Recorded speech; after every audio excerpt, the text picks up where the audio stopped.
Sacrifice and Repetition, From Cycle and Spiral to Fractal Pastiche, by Adam Pogioli. Let us begin with some quotes. The first, art exists because reality is neither real nor significant. J. G. Ballard. The second, the merit of originality is not novelty, it is sincerity. Thomas Carlyle. And the third, my formula for greatness in a human being is amor fati, that one wants nothing to be different, not forward, not backward, not in all eternity, not merely bear what is necessary, still less conceal it. All idealism is mendacity in the face of what is necessary, but love it. Friedrich Nietzsche. Part 1. Some say great art and new ideas are born of innocence, of the joys and suffering of youth, of the struggle to be born anew or to birth the new, that with time and age comes a reticence, a burden of experience and assumed knowledge that prevents the novel and revolutionary from pouring forth, or from even being conceived, that even with wisdom or peace comes complacency and ossification. In the history of culture, we can see the pattern, not just in any particular culture, but in individuals themselves, where what is at first a creative well, as new and fresh as the spring, becomes stale and formal, a mere repetition or recombination of old patterns. What was instinctive and spontaneous becomes overthought and overwrought. Indeed, it can be difficult to improvise with the weight of history and experience hanging over the creative mind. It should be obvious, however, that the spontaneous impulse uneducated by experience only produces novelty in environments that are new, that is, where the conditions have not yet reached the level of stable medium. This natural springtime phase of creativity comes off as youthful naivety if it is not born or working in an environment it can help form as well as explore. As the self, environment, or medium ages, so the unexplored possibilities dwindle, and consequently, the likelihood that anything new will be produced through a youthful or instinctual spirit becomes ever more remote, unless new environments or media are found and exploited by the restless hunger for more. What happens next is the test of maturity in any individual or society. In the modern West, we have prided ourselves on our geniuses, on our great individuals, and especially on our youth and their ability to challenge tradition. This preference has made it easy for us to choose constant innovation in the forms and concepts of our knowledge, media, and culture at the expense of facing the challenges of evolving our culture past its adolescent phase. We continually choose revolution over evolution, hoping a new invention or equation, a new scene, movement, or slogan will overcome our stale forms and save us from ourselves and the unhealthy environments we create. This has led the West into a curiously prolonged youth. In our age, novelty is indeed profusely generated, but that novelty is usually more of an Oedipal reaction, an immature bid for attention, than it is any strong new vision, discovery, or creation. Starting, as the modern mind often does, with doubt and uncertainty, our cultural productions can't help but bear the color of a late-stage mind, driven by the anxiety of influence, that is, determined by and reacting to predecessors, falling for cheap solutions and mutations in form, and not really solving problems or expanding the horizon of possibility. All cultures have their late stages, but the West's has coincided with such an explosion of technological innovation that, along with the general ease we have overturning tradition, has made it easy to mistake surface novelty for real growth and spiritual maturity. Cultural philosopher Oswald Spengler believed that as cultures grew past their prime, they shifted from a focus on truly creative work to practical and administrative activities like politics, economics, and engineering. He considered this a decadent phase, Yet he advised us to embrace it, since according to him there was no choice in the matter. A poet in this late phase, for example, would only be a naive or insincere reiteration of an idea that had run its course. To Spengler, it was only in a whole new culture, one that throws off the forms of whichever legacy culture seeded it, that new ideas and art would flourish. Yet what we see in the modern West, with its passion for engineering, is that those activities that Spengler considered merely a practical application and manipulation of existing forms and ideas do offer a new life, a new medium in which to play out our myths once again. Indeed, in our times, engineers have invented so many technologies and connected and recombined so many mediums that our culture seems poised to go on playing with our reflections in new virtual worlds, possibly into extinction. Across the board in our culture, both in science and art, we have not developed enough the skills of maturity, the patience and subtlety to link the old and the new, to revisit and recontextualize the roots of our perspectives. Rather, we have fallen into the youthful delusion that what is new to us is even new at all. This naivety now often takes the form of a never-ending expansion of the same old ideas masquerading as technological progress, self-expression, and personal growth.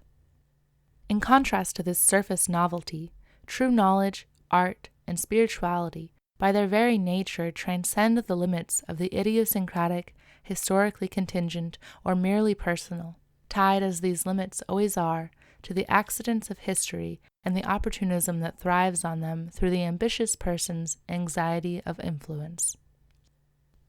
The anxiety of influence and the general ambition that drives us to seek recognition in the established order perpetuates the cycle of reaction and negation in an eternal return of the same or similar, where every change is little more than a mutation in style and form that prolongs and obfuscates what would otherwise be an obvious, stale repetition. A society dominated by the pursuit of fame naturally becomes obsessed with the new, but mostly just manages to push the cycle of repetition to its next stage, where old forms are relived in new masks, and where the gradient of difference that drives all creation becomes merely the endless pastiche of details, which, like the short cycles in most pop music, is only interesting to those with no knowledge or memory of the past. Deep novelty, like meaningful freedom, is not a negation of prevailing conditions, but an illumination and manifestation of the world's alternative possibilities and trajectories. This is not to say that anything is essentially novel or absolutely free, since every thing or idea is only as new as the consciousness that holds it as free, and that freedom is also a matter of degree and context. It is always a matter of perspective. For with the right eyes, we can see old and heavily determined forms in new ways. We can give them new layers and meaning through reflection and self-consciousness. What the evolution of culture and media has made possible is an increase in the opportunity for mature reflection and new layers of meaning which would have otherwise not been possible in a traditional culture within the limited horizon of early civilization. While these mutations in technology and media have prolonged the death of Western symbolism, have allowed the same old symbols and stories to be made to look new through the use of new techniques, these new techniques and technologies have also undermined traditional culture in ways that can force mature reflection on the fate or purpose of culture itself. The mutation in outward form may keep the need for a whole new cycle from emerging, but with every turn of a repeating cycle, there is also the possibility of a spiral development. Wherever memory is enriched through experience, there exists a greater development riding through every cycle of life, building a greater purpose, even if that purpose remains unactualized. As the pace of innovation and revolution has increased with capitalism going global, new hybrid forms and mediums have multiplied with every new world the machine has made into a market. The mutation of form may, to some degree, hide a stagnant essence, but the evolution of outward form and media cannot help but change and evolve the imaginal power at its core. sometimes more, sometimes less. More if we can pierce through the surface and follow the creative spirit within. Less if we blindly trust progress, or even less if we doubt some kind of higher destiny is possible. What most of the critics of science and mass civilization miss, whether they be conservative defenders of high culture against the machine of innovation, or liberal defenders of the cultural tribalism of identity politics or psychologized religion, is that both the impulse to preserve and the impulse to grow are personalized reactions that depend upon and necessitate each other and feed into the cyclic pattern of growth and decay. Both the liberal obsession with growth, whether personal or economic, and the conservative attachment to outdated and decontextualized forms obfuscate the kind of culture that can attain a sustainable vitality, translating the old into the new in amicable harmony. Mature cultural vitality can critique and redeploy any aspect of tradition and give it new life. We continually avoid real progress when we fetishize our cultural forms, like that sacred cow of modern liberalism, democratic process, which is usually little more than a popularity contest that baits us with a conflation of choice with freedom.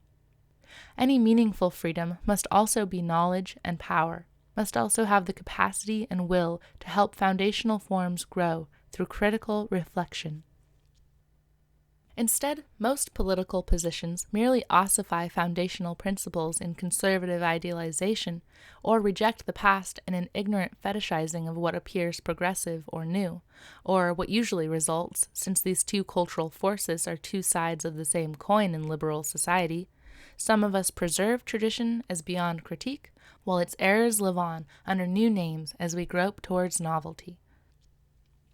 The Nietzschean ideal of transvaluation, of changing the meaning of the world rather than trying to radically negate or transcend it, is not only the recipe for happiness, as Nietzsche's Amor Fati expresses, but is also the key to affecting the world, whether through cultural production or otherwise.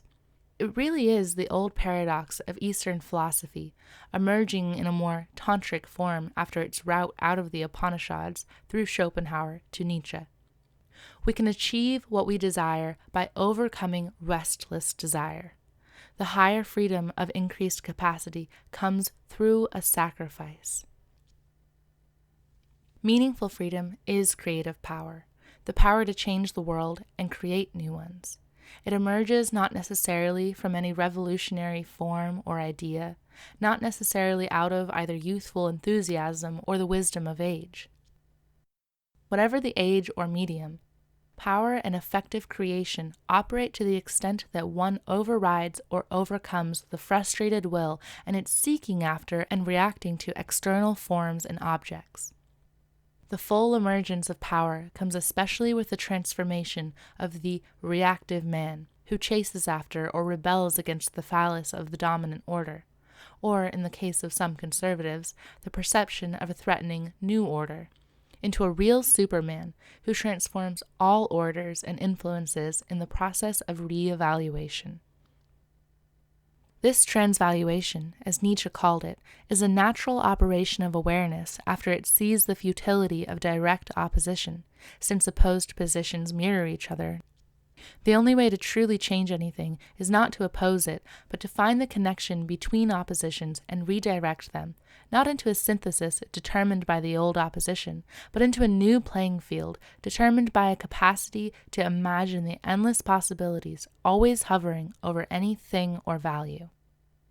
This becomes possible once we are freed from the illusion that things exist or mean anything in themselves, and from the prison of binary logic, of either-or judgment, of doubt and belief.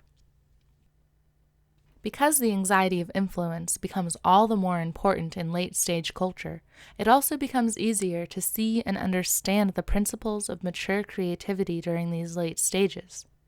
In maturing cultures, history and tradition become very important and pastiche likely. Many people will labor under the domain of old ideas they don't really understand. Those that want to understand or innovate will have to take the time to learn and choose a context.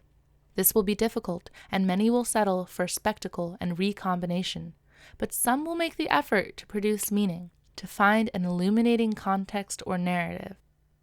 To make a meaningful narrative in these times, some amount of wisdom is required, some creative intelligence that can penetrate to the spiritual meaning of the myths and symbols being integrated.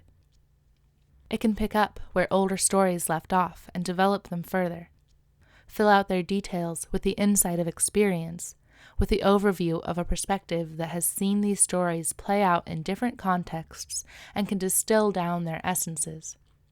It can build up from these freshly distilled essences new visionary details that can guide the emerging context or medium, or even, as mediums themselves converge into virtuality, form a whole new environment for the reincarnating spirit, god, alien, or hero. In the current media environment, all previous art forms and mediums have become the content of the digital landscape enveloping the globe in its virtual glow. The stage is set for the integration of the old and new if we can recognize the innovation that blossoms from sincere reflection, not just jaded irony. Both of these attitudes can be seen, and often together in our society and media. An exploration of our media environment, which by anyone's reckoning is experiencing and reflecting a number of overlapping late-stage cycles on so many levels, can serve as an illuminating medium of these reflections. Paradigmatic of this media environment are pastiche artists like Quentin Tarantino. While he often devolves into kitsch and shallow irony, his sincere love of film and unabashed enthusiasm for stealing from all his influences occasionally makes for some of the best examination of the issues of late-stage art, especially when he layers in his unease concerning the place of his own late-stage meta-movies. Part 2. Tragedy is what happens to me. Comedy is what happens to you. Mel Brooks. Life is tragedy when seen in close-up, but a comedy in long shot. Charlie Chaplin. When we are born, we cry and weep. When we die, we should smile. Jean Gabser. We say an author is original when we cannot trace the hidden transformations that others underwent in his mind. We mean to say that the dependence of what he does on what others have done is excessively complex and irregular.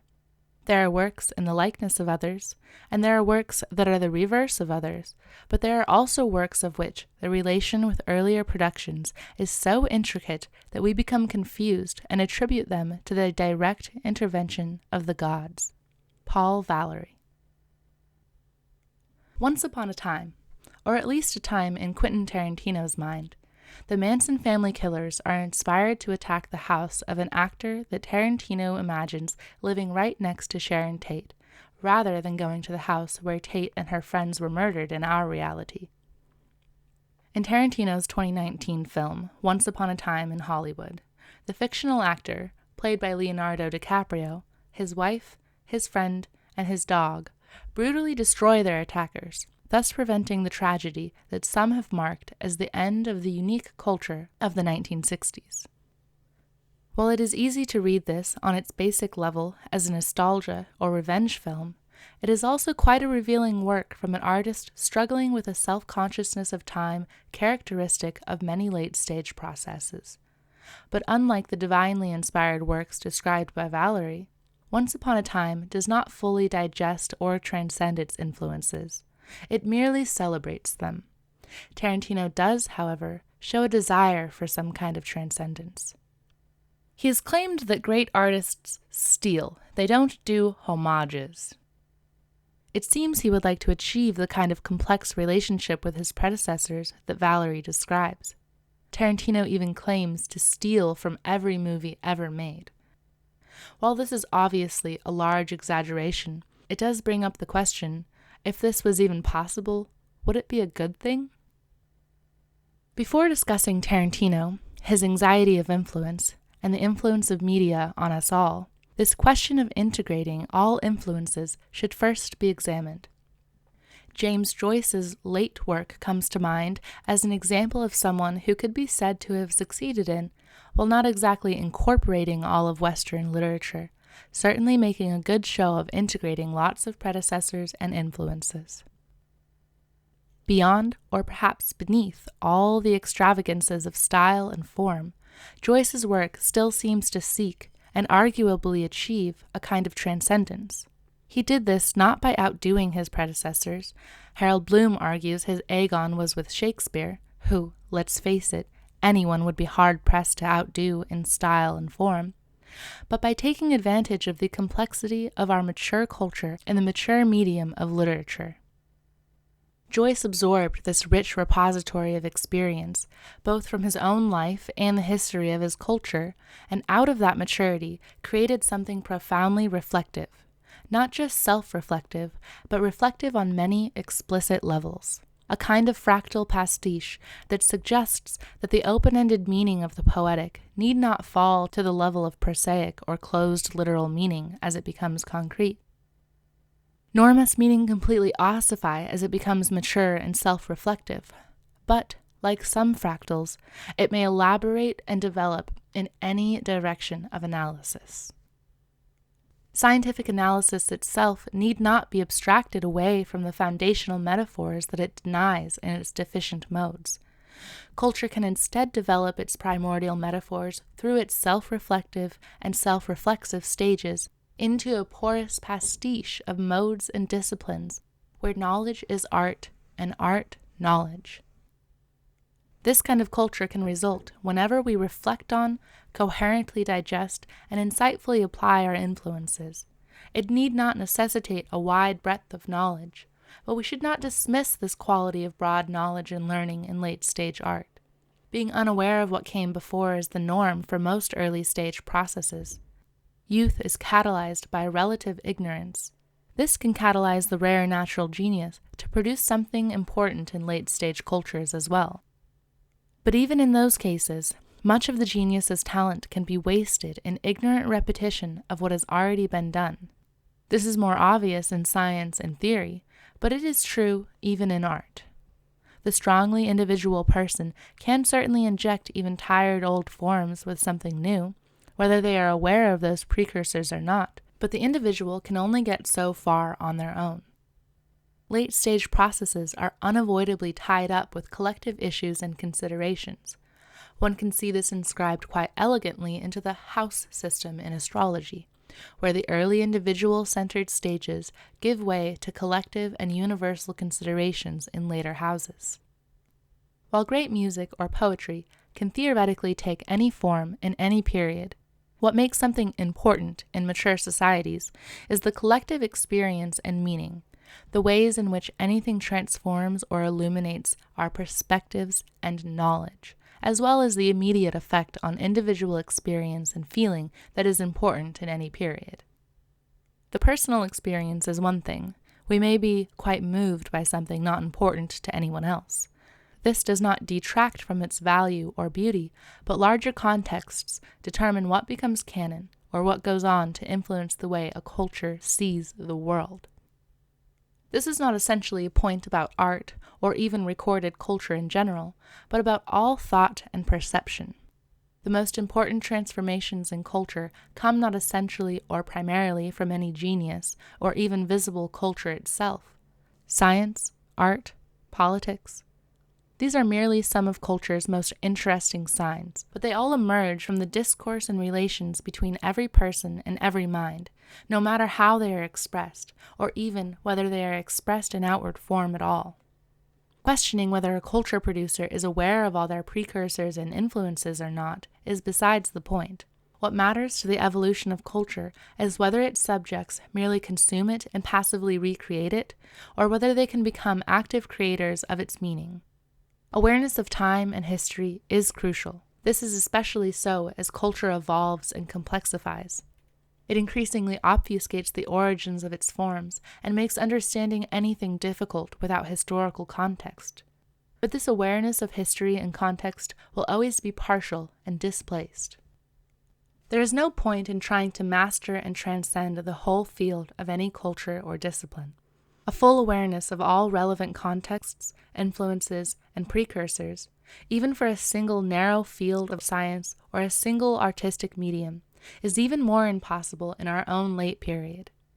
What is more possible is new and revealing contexts.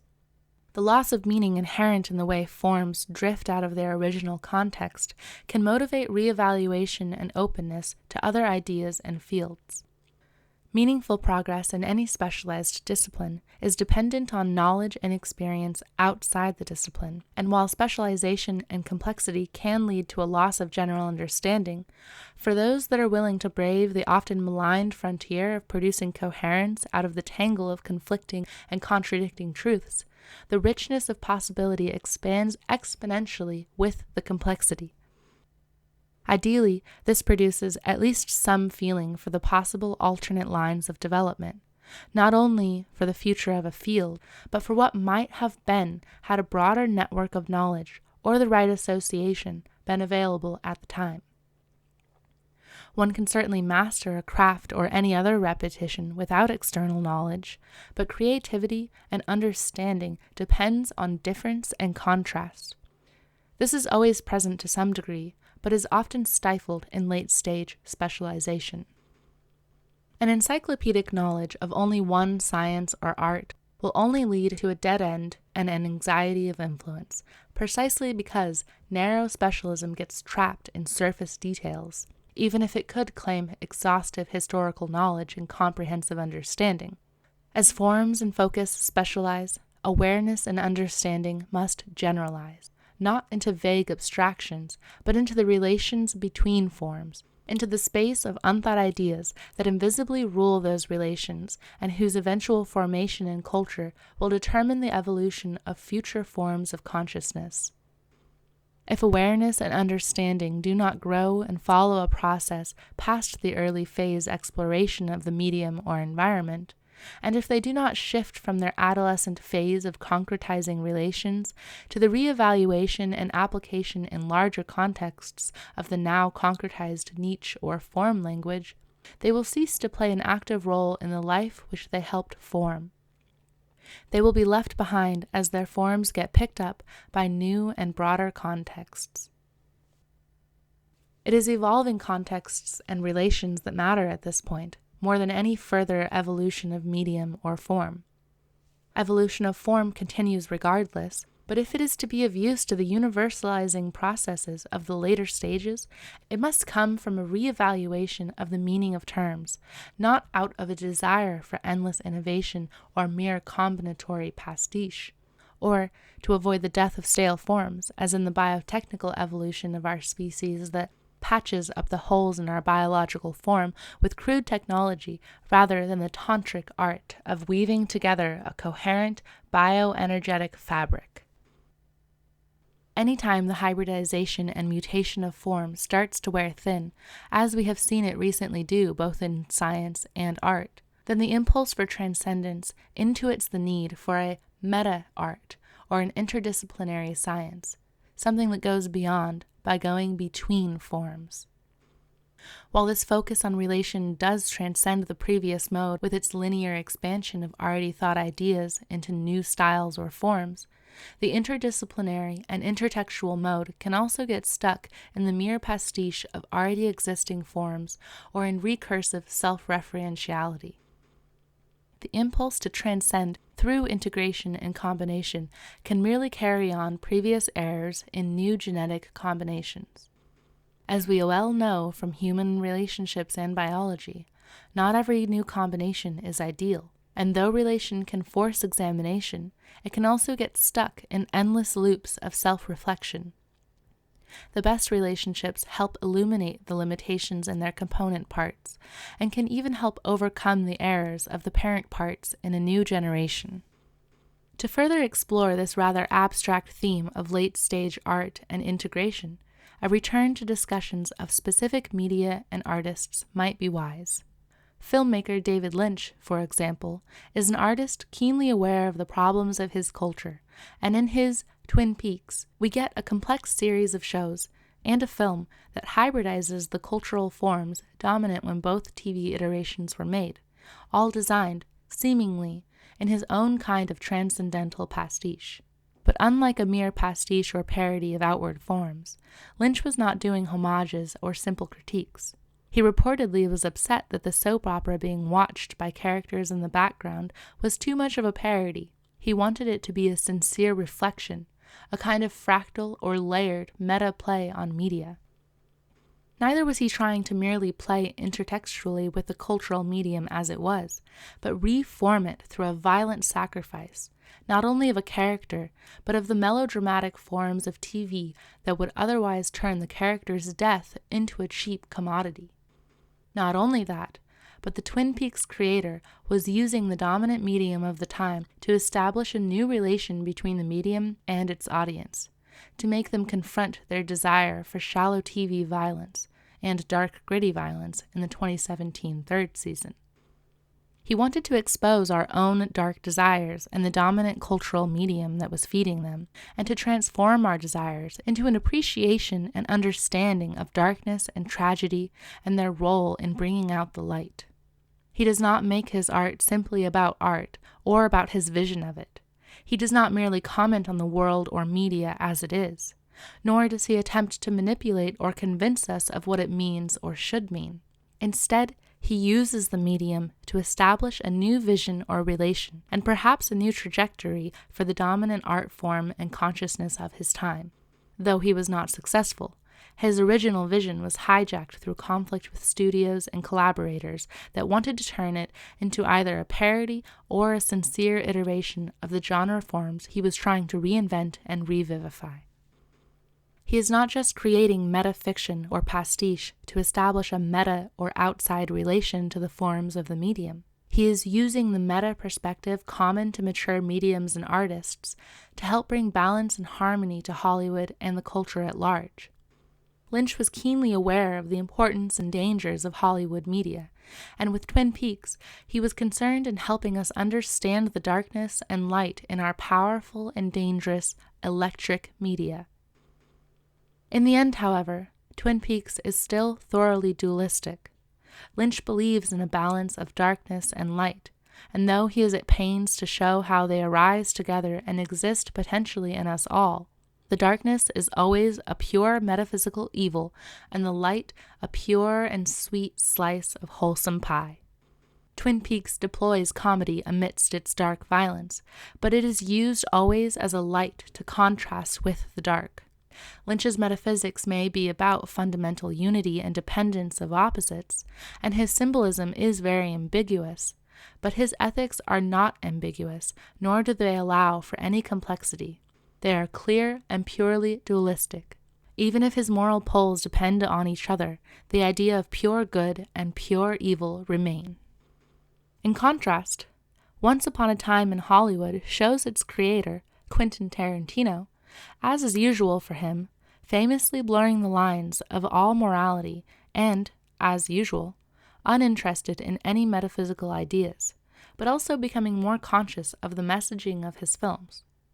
In his film, we see him aware of himself as an aging artist, in an aging medium, and an aging culture, pondering the loss of innocence and the loss of everything to time. While Once Upon a Time may not perform the shamanic sacrifice of visionary art, it is so self-conscious on the issues and challenges of creative work in late-stage society that it bears a closer look.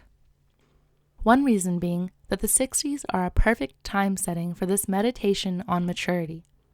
It was the time period that American culture lost its innocence, gained a sober perspective on itself, and, by the end, reconciled its conscience, more or less, to the moral ambiguity and violence inherent in its existence.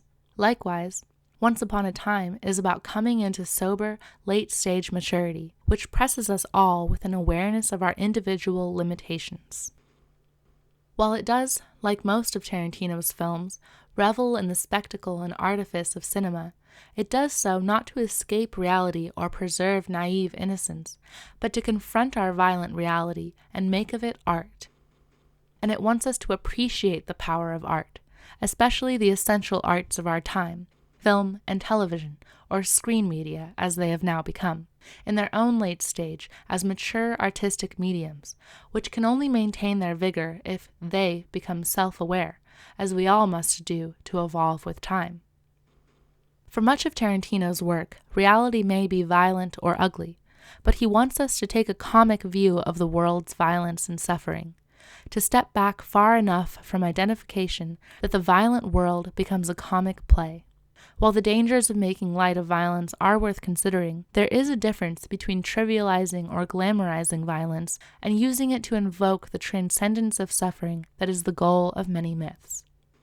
While Lynch seems to want us to understand violence as a necessary evil, Tarantino seems to want us just to laugh at it. Unlike the shallow, bloodless, and consumer-packaged TV violence that Lynch was responding to with the original Twin Peaks, and which Leonardo's character is known for in Once Upon a Time, in his movies, Tarantino, like Lynch in this respect, seems to want us to feel the suffering of violence in its gruesome detail, yet, unlike Lynch, see that death, even violent death, is no big deal, which is, ostensibly, exactly the attitude that Lynch made Twin Peaks to address. Tarantino's attitude is obviously very open to critique. He may indeed be glamorizing or trivializing in some respect, but he also seems to sense the power of myth and media to help us individuate, to help us break from the hold of excessive identification that makes us a slave to externally generated emotions. He definitely revels in the power a filmmaker has over the emotions of his audience, but he also reveals a desire to wake us from the trance of media enslavement. Lynch may have wanted us to care for the victim of violence in Twin Peaks, to show how one murder affected so many people in a small town. However, people do not usually become desensitized to violence because they don't care, but because they already care so much that they become burnt out by the onslaught of news media telling them the daily tragedy they are supposed to care about. People are often attracted to TV violence because they want to be able to watch the violent drama that is life without feeling like they are personally involved or even in danger. What good comedic violence may do is show them how to not care, that is, how to detach from suffering without being blind to it. If this can be done right, it can be enlightening. It can, in a sense, build a higher kind of sympathy. In Oscar Wilde's The Soul of a Man Under Socialism, he says, "Up to the present, man has hardly cultivated sympathy at all. He has merely sympathy with pain. And sympathy with pain is not the highest form of sympathy. All sympathy is fine, but sympathy with suffering is the least fine mode. It is tainted with egotism. It is apt to become morbid. There is in it a certain element of terror for our own safety. We become afraid that we ourselves might be as the leper or as the blind, and that no man would have care of us. It is curiously limiting, too. One should sympathize with the entirety of life, not with life's sores or maladies merely, but with life's joy and beauty and energy and health and freedom." So, whereas David Lynch seems to think that technology and media create an imbalance in darkness and light by allowing a great evil into the world, Tarantino seems to celebrate art and media's ability to make us see the violence of the world and its power to help us transcend it, to identify with, and then to subsequently sacrifice identification with, the tragic drama of the world and the suffering that comes from it. For Tarantino, this may take a crude form, and his gestures towards identification only go so deep, but he seems to be reaching for something beyond the shallow play of forms. In much of ancient Indian mythology, for example, the world is painted as essentially a play. Its stories may help us approach not a numbness or insensitivity to suffering, as is often confused with the transcendence of suffering, not a lack of sympathy for or identification with those suffering, but an expansion of empathy, an expansion that transcends not just an exclusive identification into a pity for both sides of a conflict, as simple tragedy does, but transcends identification itself into the equanimity of an understanding of purpose and necessity.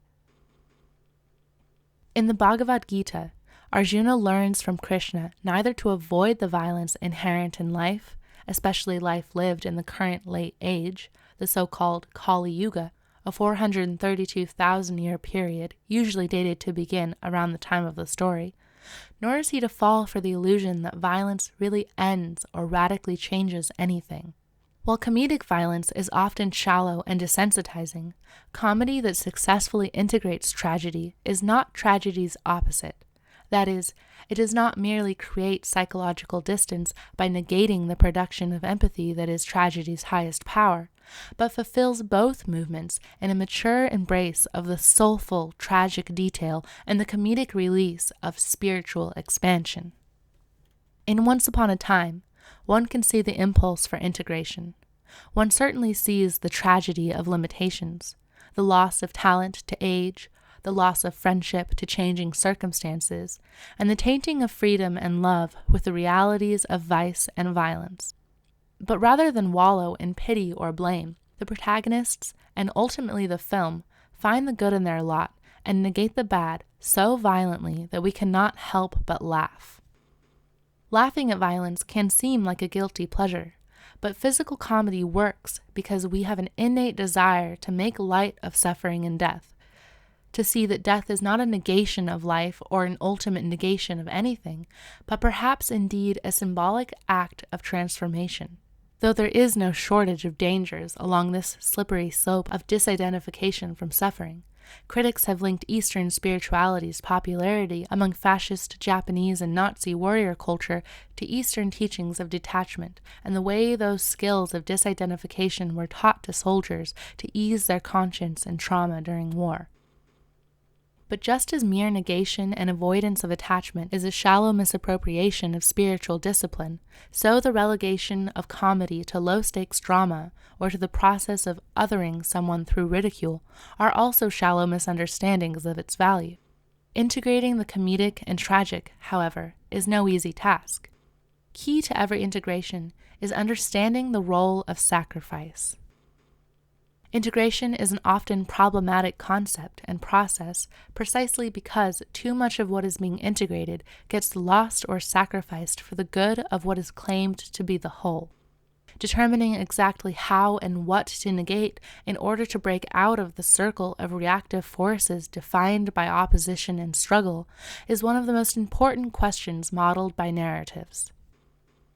To achieve a kind of unity or cooperation, different kinds of philosophies and narratives use different strategies of negation. Many popular narratives and modes of argumentation use aggression or violence to defeat, cleanse, or otherwise negate a foreign or evil element characterized as disturbing the true or good or some kind of natural harmony. This could be called a melodramatic frame. Other models negate sacrifice itself, as tragic drama and cooperative dialectic approaches often advocate, in some sense promoting conflict as a means for transforming conflict into synthetic unity, or at least into some kind of empathic understanding, even if it is only in the audience, who is made to empathize with both sides of the conflict. There is nothing wrong with conflict resolution, but when conflict is resolved, any further creative tension must come from another turn of the spiral, another new, but probably very similar conflict.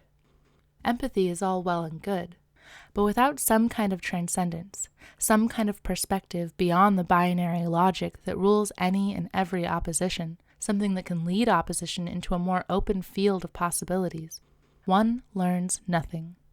One merely resigns oneself to the back and forth of conflict and surface resolution, duality and a compromised unity, basically a repetition that becomes a farce. As the genius philosopher of tragedy and dialectic George W. F. Hegel said, "First as tragedy, then as farce." The mature creative mind can, however, with the consciousness of time proper to mature periods, do more than just be resigned to the farce of decaying forms. One can attain a new productive perspective on the old conflicts and turn a tragic farce into a new development. This is not inevitable, or at least new developments may not arise directly without a new perspective or field to pick them up. A new perspective, which may emerge from the farce of repetition, but is not an inevitable or direct result of any conflict or dialectic, can take sacrifice to a higher level and give conflict a new creative space with more productive coordinates.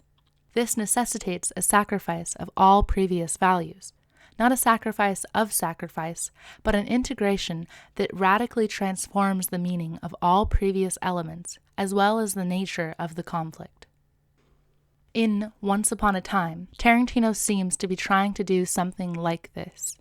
His decision to have the murder of the Manson killers themselves replace the murder of Tate in the world of his films is a symbolic act of sacrifice. The original event, a symbol of the 60s American cultural decay, is transformed through film into a different symbol, a sign of what might have been. The murders now, in the film version, ostensibly connect old and young Hollywood, and therefore, conceivably, through the influence of Hollywood on the rest of the world, heal the bad blood between the youth culture and the conservatives in the society at large. This was something that was difficult to imagine after the dark side of countercultural freedom and LSD became so evident by the end of the 60s. The movie turns real violence into artistic violence, and turns a real tragedy into a fictional meta-comedy. One could certainly argue that while this transformation may not exactly trivialize or glorify violence, it still celebrates it. We are made to laugh at the supposed necessity of brutal violence, and celebrate its power to resolve conflict and affirm cleansing violence as a symbol of character transformation. Despite this shift into the symbolic and comedic point of view, cleansing violence is difficult not to see as a dangerous and melodramatic framing of conflict resolution. But is there value in depicting violence as a symbol of character transformation? In ancient mystery traditions, the symbolic and psychological interpretation of myth was often ritualized to perform a shift in consciousness, as the adept was taught to see in violent sacrifice, even the cleansing, melodramatic violence of a hero's conquest, a symbol of their own transformation of suffering, and a sacrifice of their immature self. Whether one was subjected to the death of the hero or the villain, or to the physical pain of ritual violence, the point was to experience the whole drama of identification and transcendence, to understand all suffering as tragic and all tragedy as meaningful and purposeful. To the properly sensitized person, all death is tragedy, even the necessary death of a necessary evil. But in late-stage social conflict, what once might have been seen as tragedy, upon continual repetition, can't help but seem like obvious farce. People can become jaded and numb to suffering, as cynical distance and insensitivity become commonplace. At this point, any simple, negative symbol of transformation is unlikely to have an effect.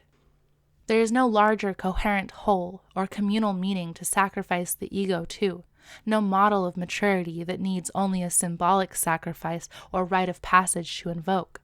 At this point, we need a model of integration and individuation, not just a model of identity and its passage through to a greater whole, but a model of difference and a guide through the contingent and relative. The whole concept of mystical non-attachment to suffering becomes insufficient in mature societies, as the complexity of interdependence demands a more constructive and relational concept of transformation than simple individual liberation from fixed identity. As society develops a complex apparatus of culture and media, the symbolic order complicates the easy empathy of shared identity. Relations become very mediated. People are likely to have a difficult time making attachments in the first place, their relations already heavily laden with emotional distance. The sacrificial passage from the natural into the symbolic order, or from a world of objects and fixed identities into a world of relational meaning, is no longer a sacred step from the familial attachment into a divine comedy, into a play of oneness and diversity.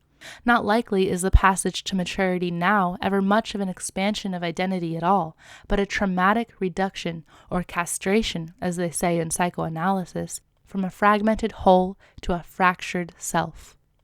But in the fractured spaces of late-stage cynical society and desensitizing media, can media itself become a power to reconnect us to empathy?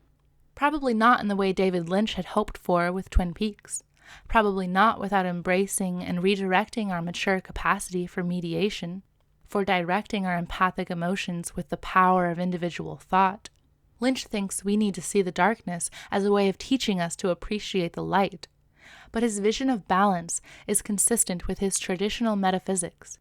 There can be no integration because the two poles are pure essences, white and black, good and evil, cheesy, light-hearted comedy and violent tragedy, wholesome community and the demoralizing effect of mass civilization with its corrupting medium, the electric fire of contemporary media. Tarantino, on the other hand, may lose all morality in his postmodern relativizing of all values, but he intuits on a gut level the power of symbols and media not only to direct or even manipulate emotions, but to make people aware of that manipulation. Might this not be a better road to integration? For if we merely empathize with whatever is in front of us in an exclusive way, we can never understand the roots of our social problems. This was Oscar Wilde's point, here again from the same essay. The majority of people spoil their lives by an unhealthy and exaggerated altruism. The emotions of man are stirred more quickly than man's intelligence. It is much more easy to have sympathy with suffering than it is to have sympathy with thought. Accordingly, with admirable though misdirected intentions, they very seriously and very sentimentally set themselves to the task of remedying the evils that they see.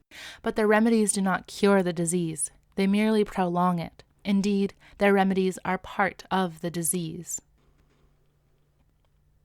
We also are much more easily manipulated by those who might want to take advantage of our natural sympathy for political reasons.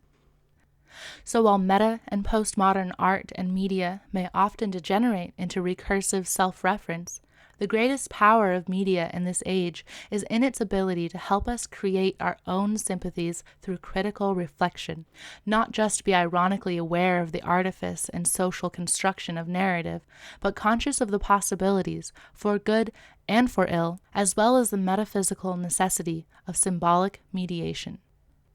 Our late-stage culture of mass civilization is not just a fall, as many conservatives seem to think, nor is it just a darkness that can make us appreciate the primordial good, as Lynch seems to be saying. Like all late-stage processes, it invites us to become conscious of what lies behind and beyond every idea, narrative, or world, in a realization that the origin and purpose of everything is infinite, lying always beyond in other stories and cycles of time. There is no ground but the ground we make through conscious integration. It is true, the symbolic energy of fire, of passion and individuation, can temporarily negate the water of empathic unifying emotions. It is also true that it can help balance them. But they are not primordial substances or moral qualities of good and evil. They are relational metaphors. There is no primordial ground to balance on. The ground is the processes we always already find ourselves within, and they are always changing. We need the expansive space of contexts that surround any situation as the environmental air of meaning. We need external ideas, the chance encounters of life blowing through the winds of change to contrast with any given context and feed the fire of individuation. The alchemical and tantric marriage or fusion of elements is not about balance or a stoic control of emotion, though this helps as a beginning. For instance, one can see the various signs and archetypes of astrology as all based on a 12-stage cycle of basic principles of process. The 7th stage, or house, Libra, is symbolized by scales and begins the second half of the cycle with a process or person coming into balance with an other or the environment. The 7th house comes out of the 6th principle, which routinizes a form language and leads to a deeper fusion of energies in the 8th principle before opening up to greater contexts in the final stages. So one does not merely accept what is necessary, according to Nietzsche, who disliked any kind of stoicism, but love it. And we only love what we understand, and only understand what we truly love. That is why philosophy is the love of wisdom, of the truth of why things are the way they are. Only when we know why something is the way it is can we truly love it, understand it, and help it become something more. Simple empathy won't do. We need the integration of tragedy and comedy, of empathy and individuation. We can't fight the mocking laughter of the Twin Peaks demon Bob, or the quintessential villain of our age, the Joker, with a return to simple empathic resonance. The demon of mocking laughter is, after all, a defense mechanism to feeling too much. It is an aborted attempt to reach the higher comedy and consciousness that can empathize without fear of suffering and without the anger and eventual burnout that results from it in contemporary society. In the 2019 film, Joker, this is thematized in interesting ways. In this film, the protagonist can't help but laugh, even when he is suffering badly. The whole world in his eyes has become cynical and empty of compassion. He laughs as a defense mechanism and as a subconscious attempt to make the world less miserable through humor, as his mother had pressured him to do. But his laughter only works to empower him once he transforms it from a passive defense against suffering and an expression of his mother's deluded image of reality to a violent offense against his father figures and the social order. As long as he is still unindividuated from his mother and from simple empathic resonance with a sick society, he cannot get any external perspective on himself or other people. He can't make a joke or connect with people outside the fantasy world of his conditioned imagery and worldview. Eventually, he weds laughter to violence and succeeds in breaking through his conditioned and passive empathy in a kind of pseudo-transcendence and individuation from his mother. By embracing violence, he is finally able to escape the womb of her illusions that sheltered him but gave him no real protection, let alone power. He is finally able to make a joke, to cease being a passive victim of the world and illuminate its absurd hypocrisy.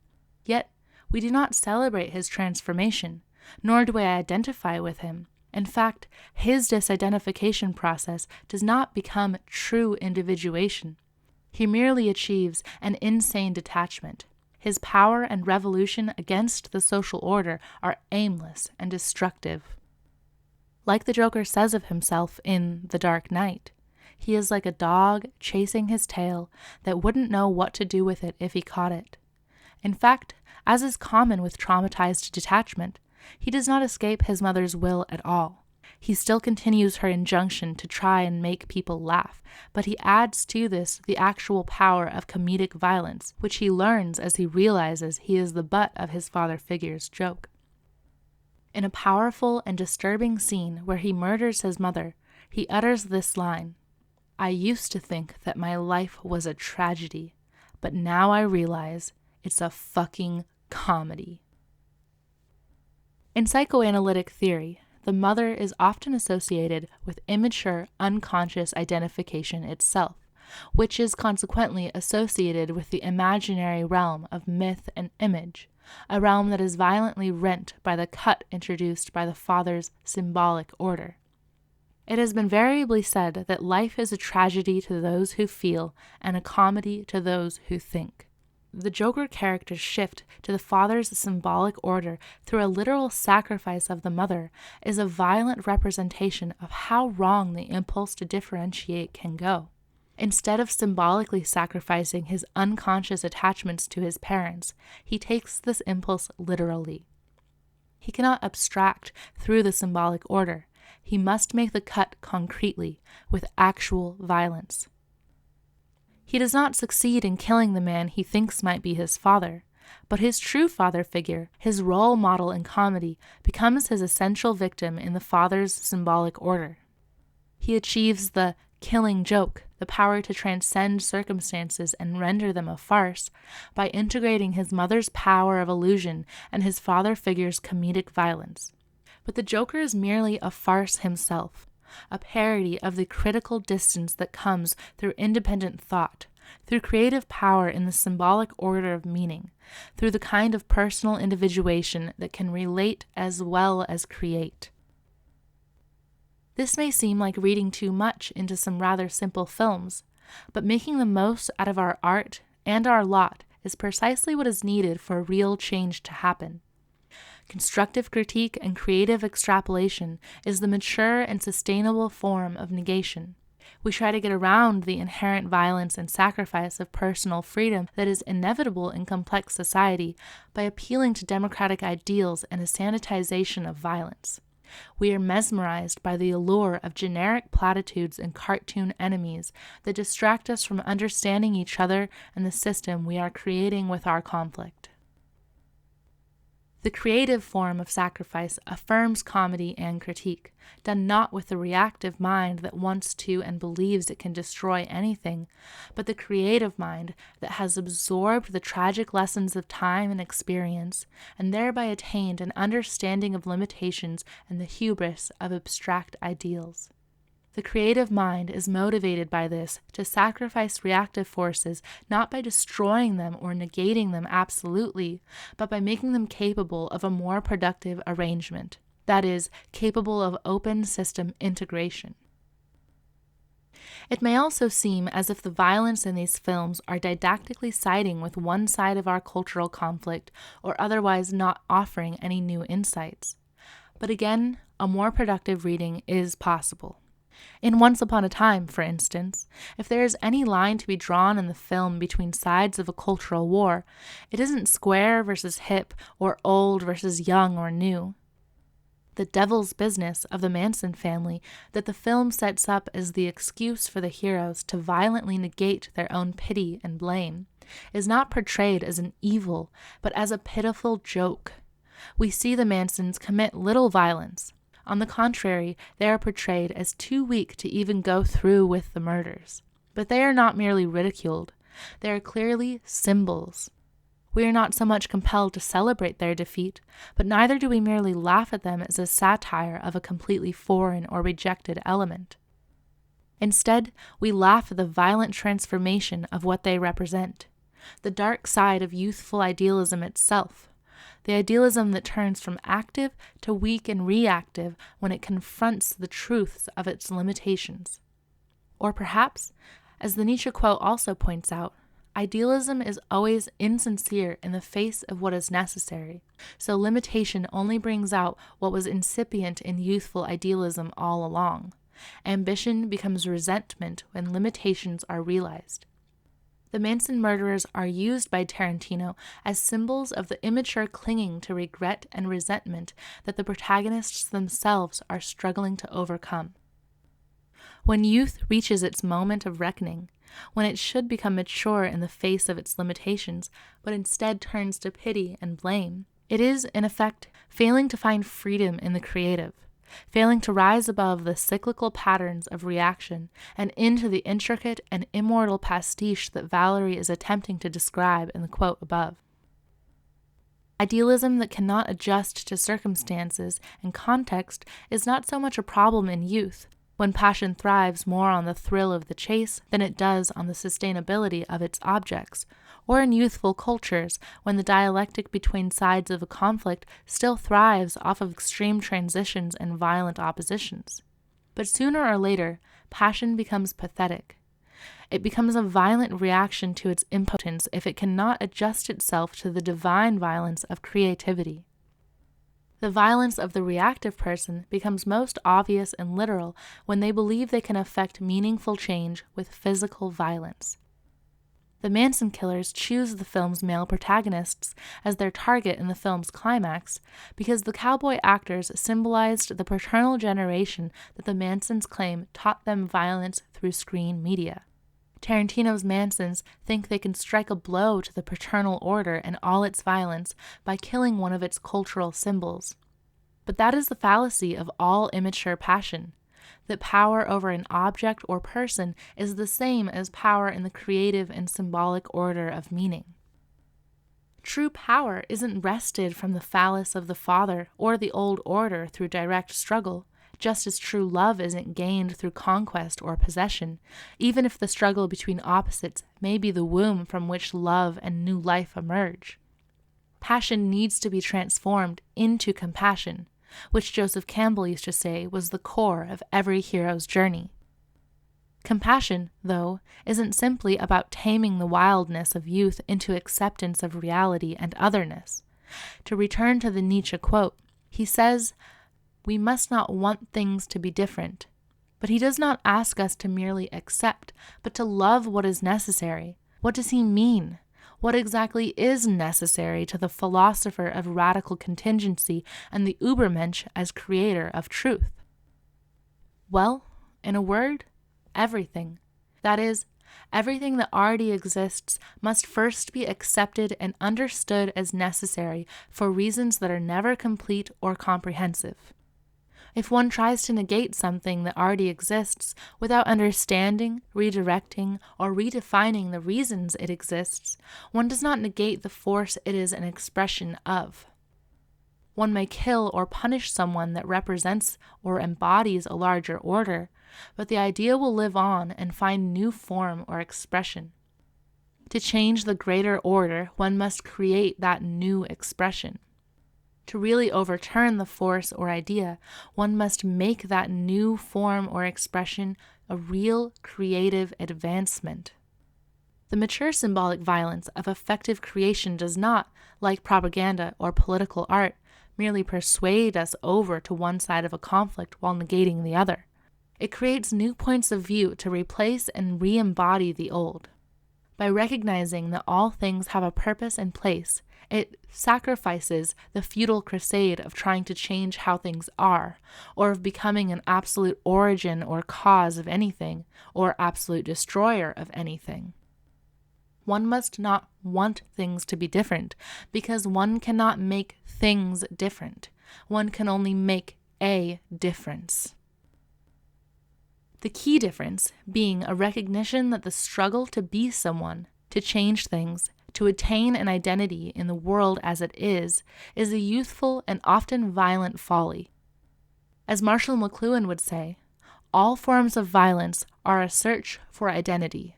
We get lost in the fight for recognition, in the struggle over appearances, over which organizational form is best, which party or team wins the race, because we have not yet realized the higher art and violence that can negate all established values into a new expansive becoming. Derrida said, "Form fascinates when one no longer has the force to understand force from within itself, that is, to create."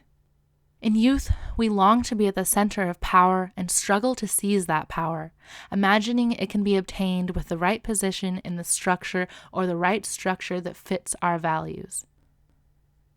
But power exists in everything, and we only surrender that power as we are mesmerized by the forms that fascinate and seduce us into wanting things to be different.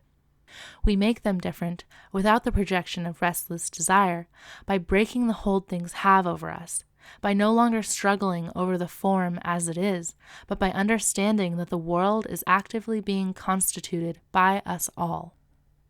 This should not lead to a ruthless disregard for the environments and circumstances that condition all of us in different ways, but to an appreciation for the myriad ways that conditions, and not just the sociologists concerned with impoverished material conditions, can best be improved through building on the right conditions and creating new ones, not through the brute forcing of surface changes in circumstances.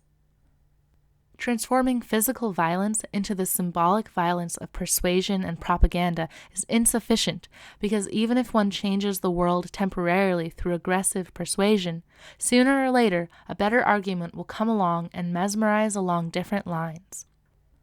The highest symbolic violence sacrifices all striving for predetermined ends or any kind of determination by established values and objectives. It necessitates a vision that both possesses and is possessed by the hidden ideas and potentials in things, with the power to take them further, to a new stage of development where old conflicts no longer make sense. Thus, Krishna compels Arjuna to renounce the fruits of his actions, to go forward and slay what he needs to slay, but not be deluded that he can destroy anything by negating an outward form. He must align his will with a divine vision that transcends any one goal or end, that links every seeming act of negation with a higher affirmation. Tarantino is no ideal visionary, but Once Upon a Time does explore symbolic violence in somewhat paradoxical and interesting ways. The film does come down very violently against pity on the side of a mature, perhaps manly self-consciousness that knows its limitations and affirms them in creative self-determination. In this regard, one can see some kind of groping towards the ancient and classical ideal of manly virtue that Nietzsche so respected. This may seem like a stretch, given that the film is, on the most basic level, a revenge fantasy that rewrites history to save us from the grim reality of what became of the countercultural revolution. But this is one of the most meta films from one of the most meta filmmakers. Tarantino may not achieve greatness, but his self-conscious efforts to attain it within the confines of so many levels of late-stage processes compel some further comments.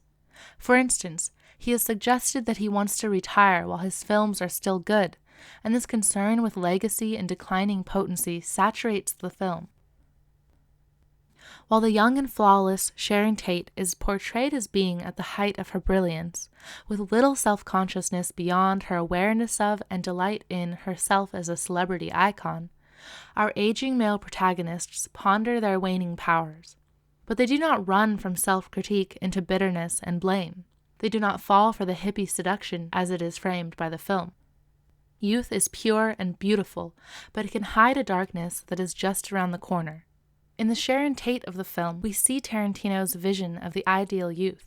Unlike the Manson youth and their version of idealism, portrayed as mired in squalor and blame, Tate represents a youth made immortal by and through art.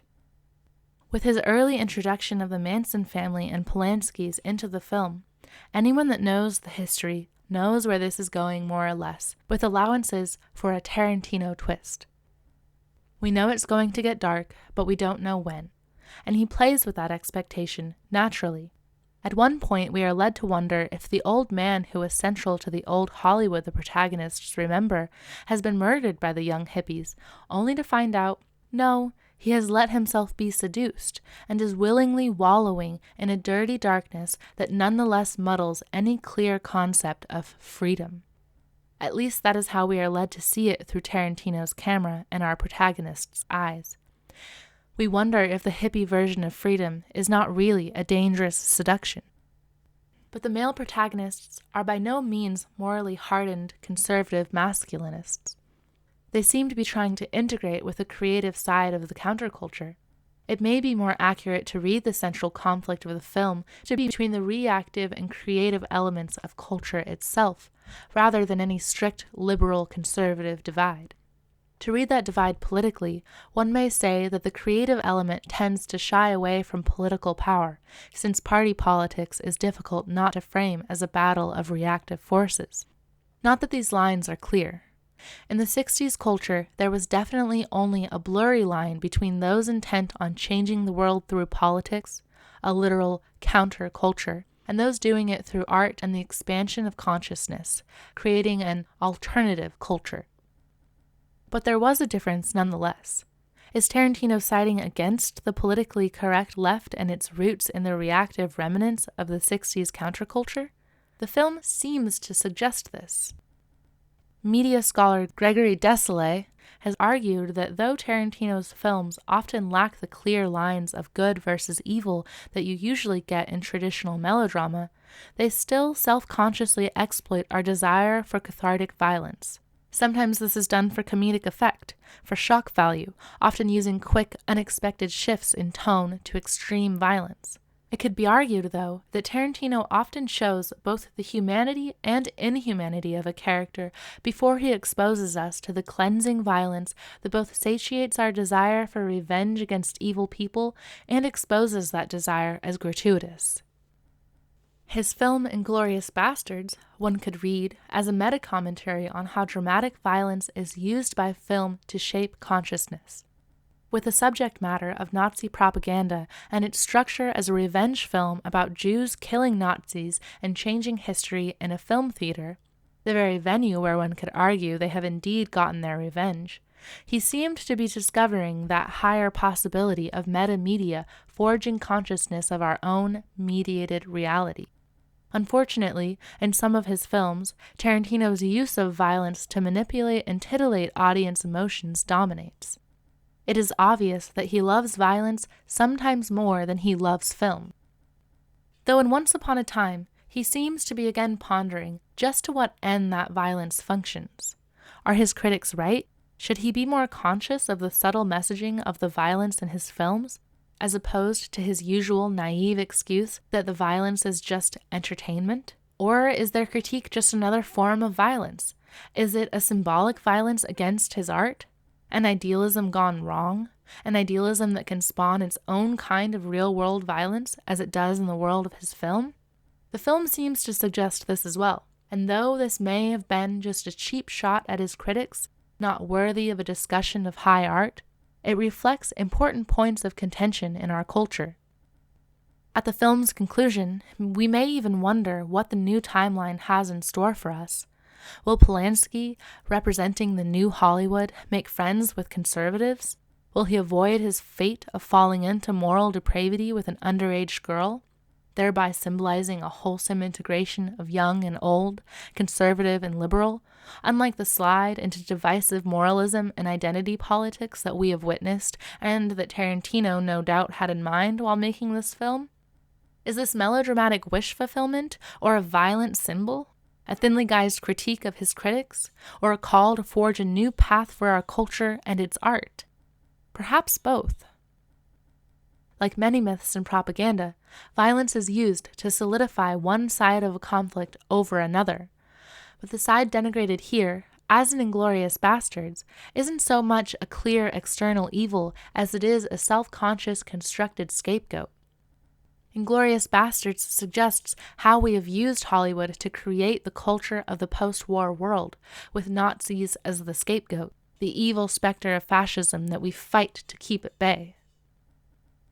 Once Upon a Time could be read as a rewriting of the way that the new Hollywood of the 70s helped forge a path of compromise between conflicting values at war in the 60s by creating a more libertarian culture. In Tarantino's version, maybe that compromise would be more of an alliance of creatives rather than the narrowly liberal compromise that fractured the political landscape into extreme identity politics. One can't help but read contemporary cultural politics and explicit messaging into the film's finale. After a career of reveling in film and violent scapegoating's power to shape culture, he seems to be using it more consciously. In Tarantino's defense, though the violence in his films is gratuitous, it generally serves to make us laugh at the whole spectacle, not hate the people being sacrificed, whether they be Nazis or hippies. In late-stage culture, the old propaganda techniques don't work as well. Traditional hero stories, though they often served to prop up the identity of a people and support its violent coherence, they also, as discussed previously, served a more subtle psychological end for those attuned to their deeper meaning. But in late-stage art, this subtle meaning can get layered explicitly into the narrative itself. When the old myths are no longer working, when culture becomes more cosmopolitan, its myths often express social conflict no longer defined by clear boundary acts against a completely foreign other, but a conflict within the individual, or within an individual forced to violently enforce a boundary that cuts right through his family and society, as Arjuna must do in the Gita. One could argue that in cosmopolitan cultures, narrative violence often notably shifts to a tragic mode that does not affirm the violence as necessary as heroic myth so often does, but mourns it, perhaps since people are more concerned at this point with everyone getting along than they are with drumming up the masses for war or creating a culture-defining myth. Though, as rational individualism matures, stories also arise where the psychological dimensions of the hero's conflict are not narrowly conceived as a sacrifice of one to the other or of the individual to the whole, but of all literal and predetermined meaning itself. This is not radically different from the mystic reading into myths a higher spiritual and psychological allegory. But in late-stage stories, we can sometimes see this hidden meaning more explicitly thematized, where even the evolution of myth itself is enacted. Mature era storytellers are capable of layering ideas at meta levels, creating moral complexity without becoming merely ambiguous or simply tragic and morally prohibitive and prescriptive. There is explicit narrative tension, not just between characters, but between levels of meaning. In Scorsese's film Silence, for instance, we can see the myth of Christ's sacrifice transformed from the tale of a martyr, where the mystic protagonist, Jesus, willingly sacrifices himself for the greater good, to the story of a missionary priest who has to sacrifice the glory of missionary conversion and the vanity of martyrdom itself for the greater good. But this greater good isn't clear from the point of view of traditional Christianity.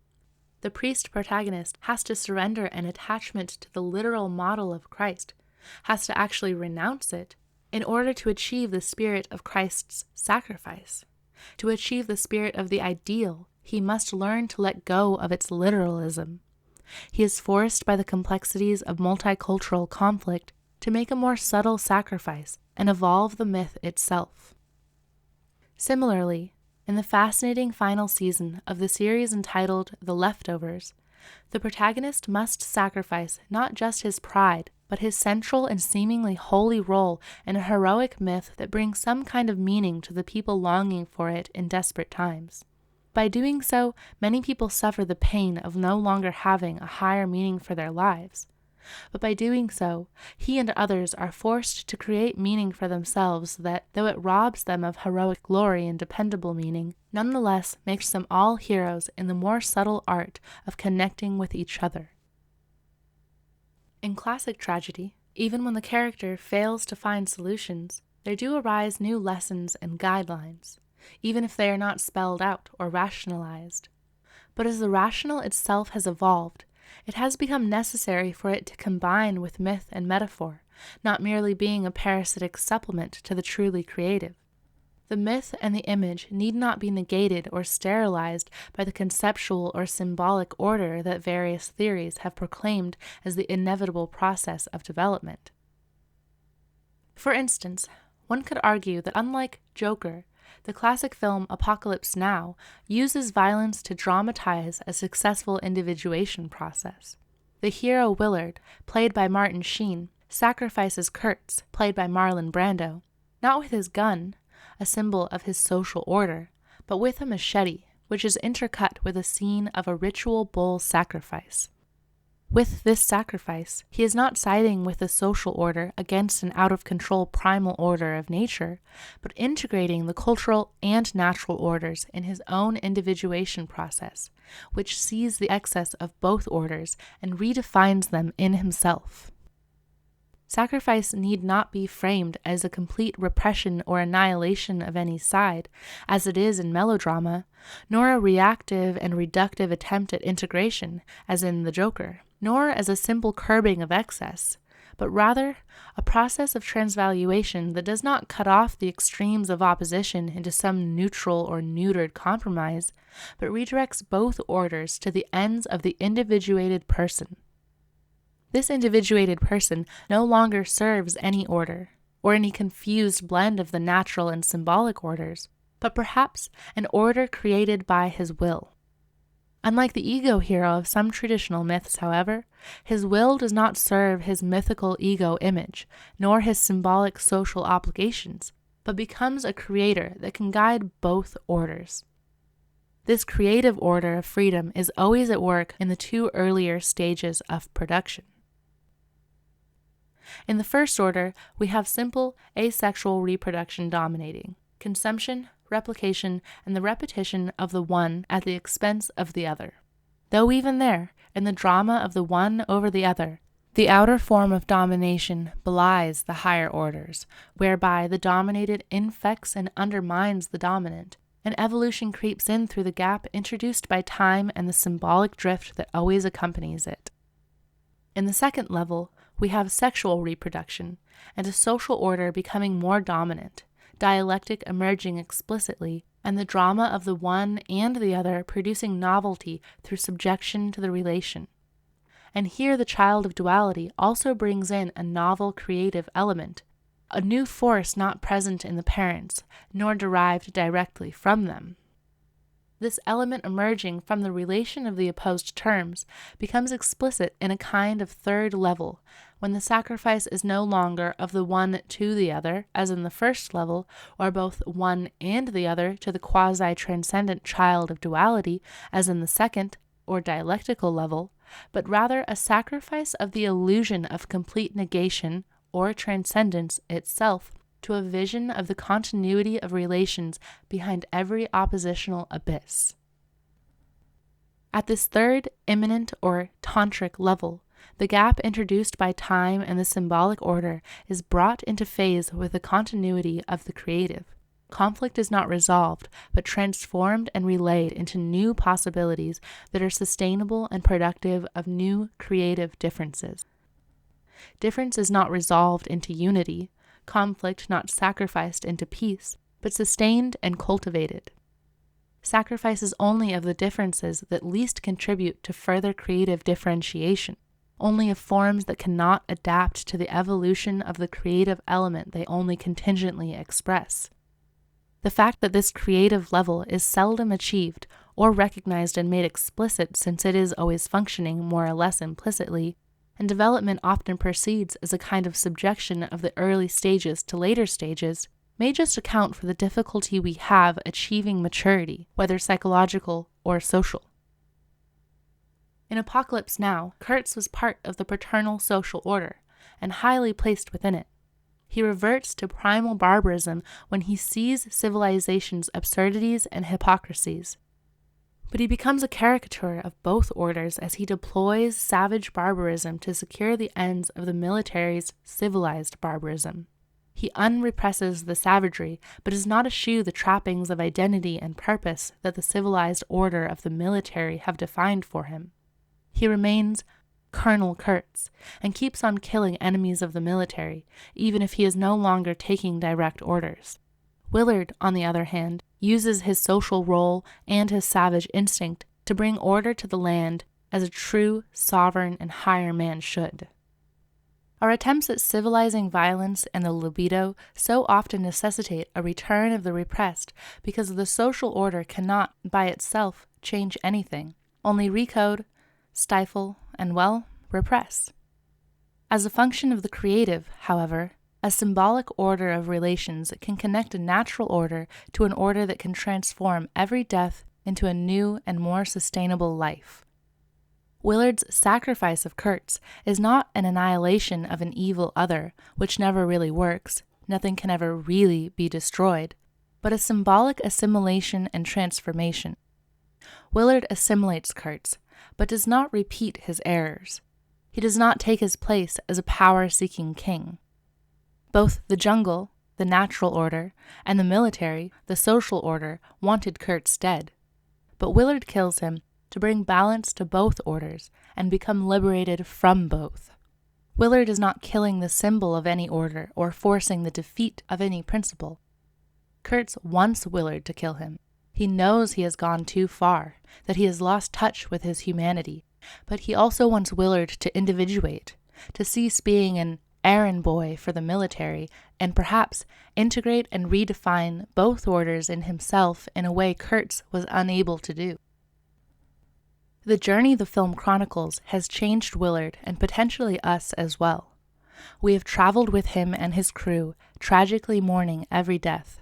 With them, we have regressed backwards along the evolutionary flow of time as we travel up the river of life, shedding, along the way, each of the elemental principles the crew members represent.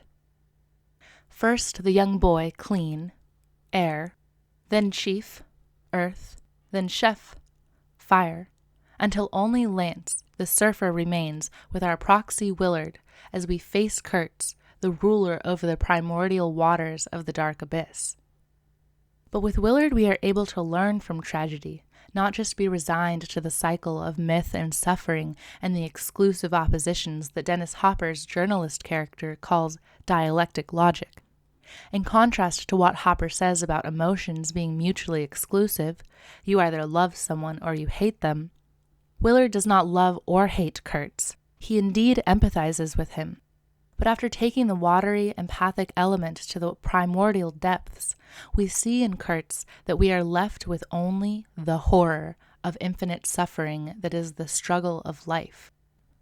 Kurtz is a hollow man, as he admits in reading the T.S. Eliot poem. His devotion to pure principle, to ruthless efficiency, to either-or logic, to no maybes, as Hopper says, trying to interpret his master's genius, has led him to lack the very clarity of will he admired in his enemies.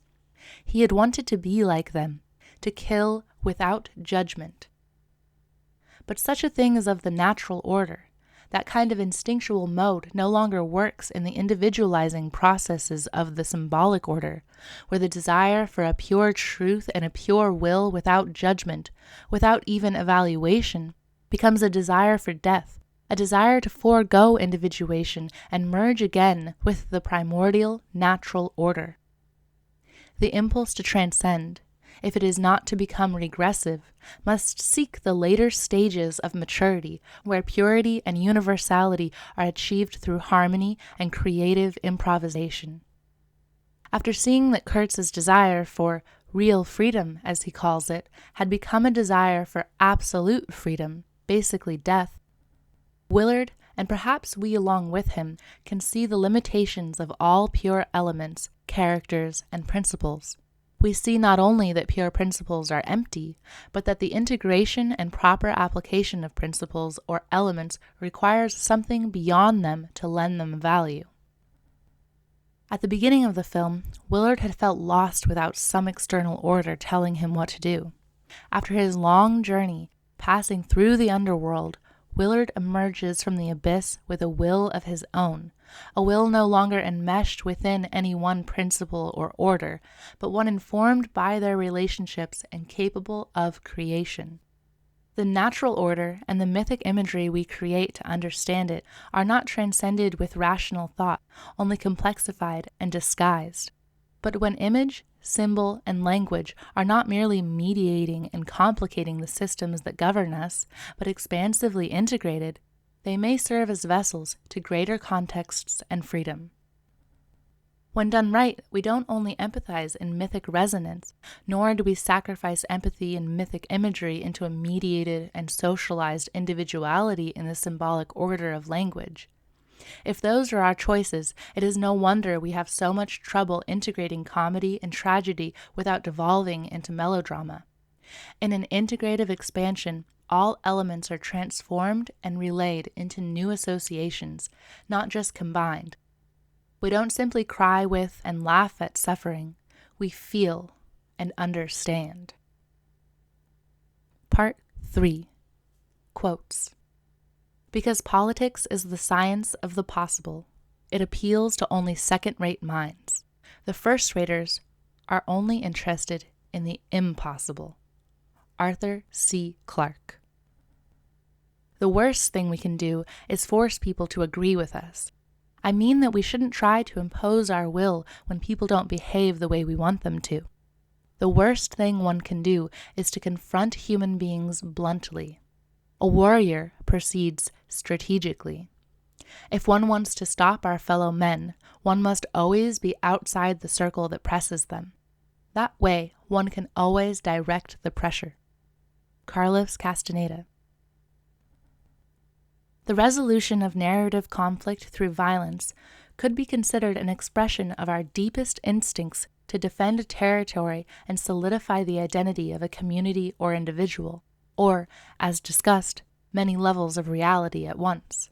In every act of creating coherence, a selection of perspectives, and therefore a sacrifice of the paths left behind is required.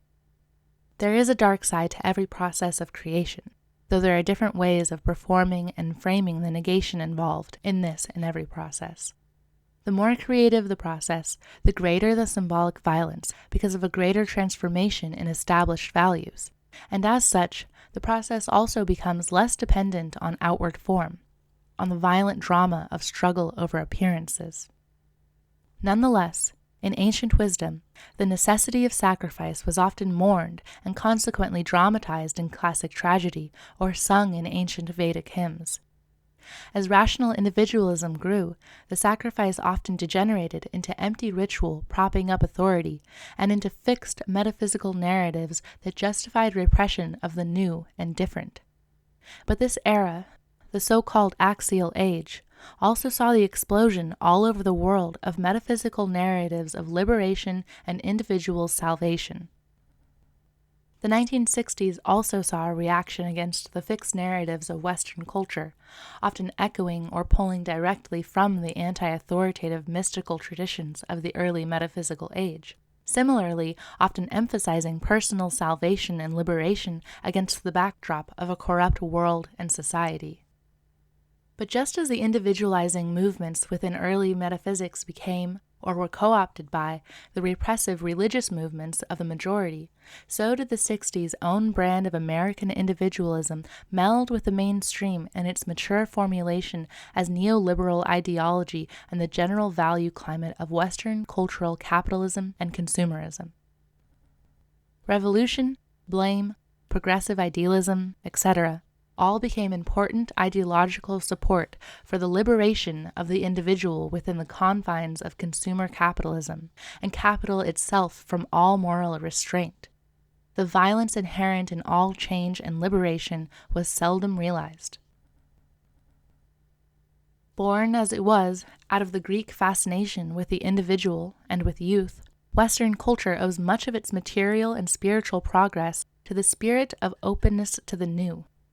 But with the worship of the new comes the vulnerability of the elders to the rage of Achilles. In the neoliberal revolution of the 1970s, an interesting compromise was reached between young and old, male and female, freedom and constraint, and we are now in the process of renegotiating that compromise, forged as it was in the aftermath of the cultural conflict of the 1960s. So what did happen to the 1960s?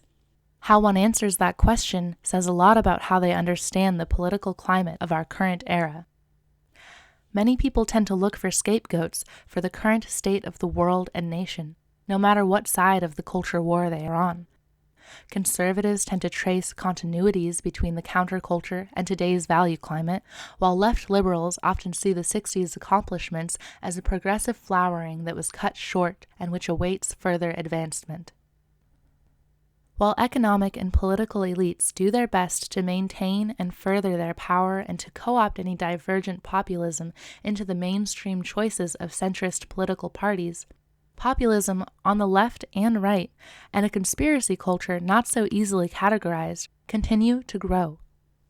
Yet our society remains bitterly divided, even more so when populist rhetoric gets polarized politically, not just against elites, but against sides of a culture war.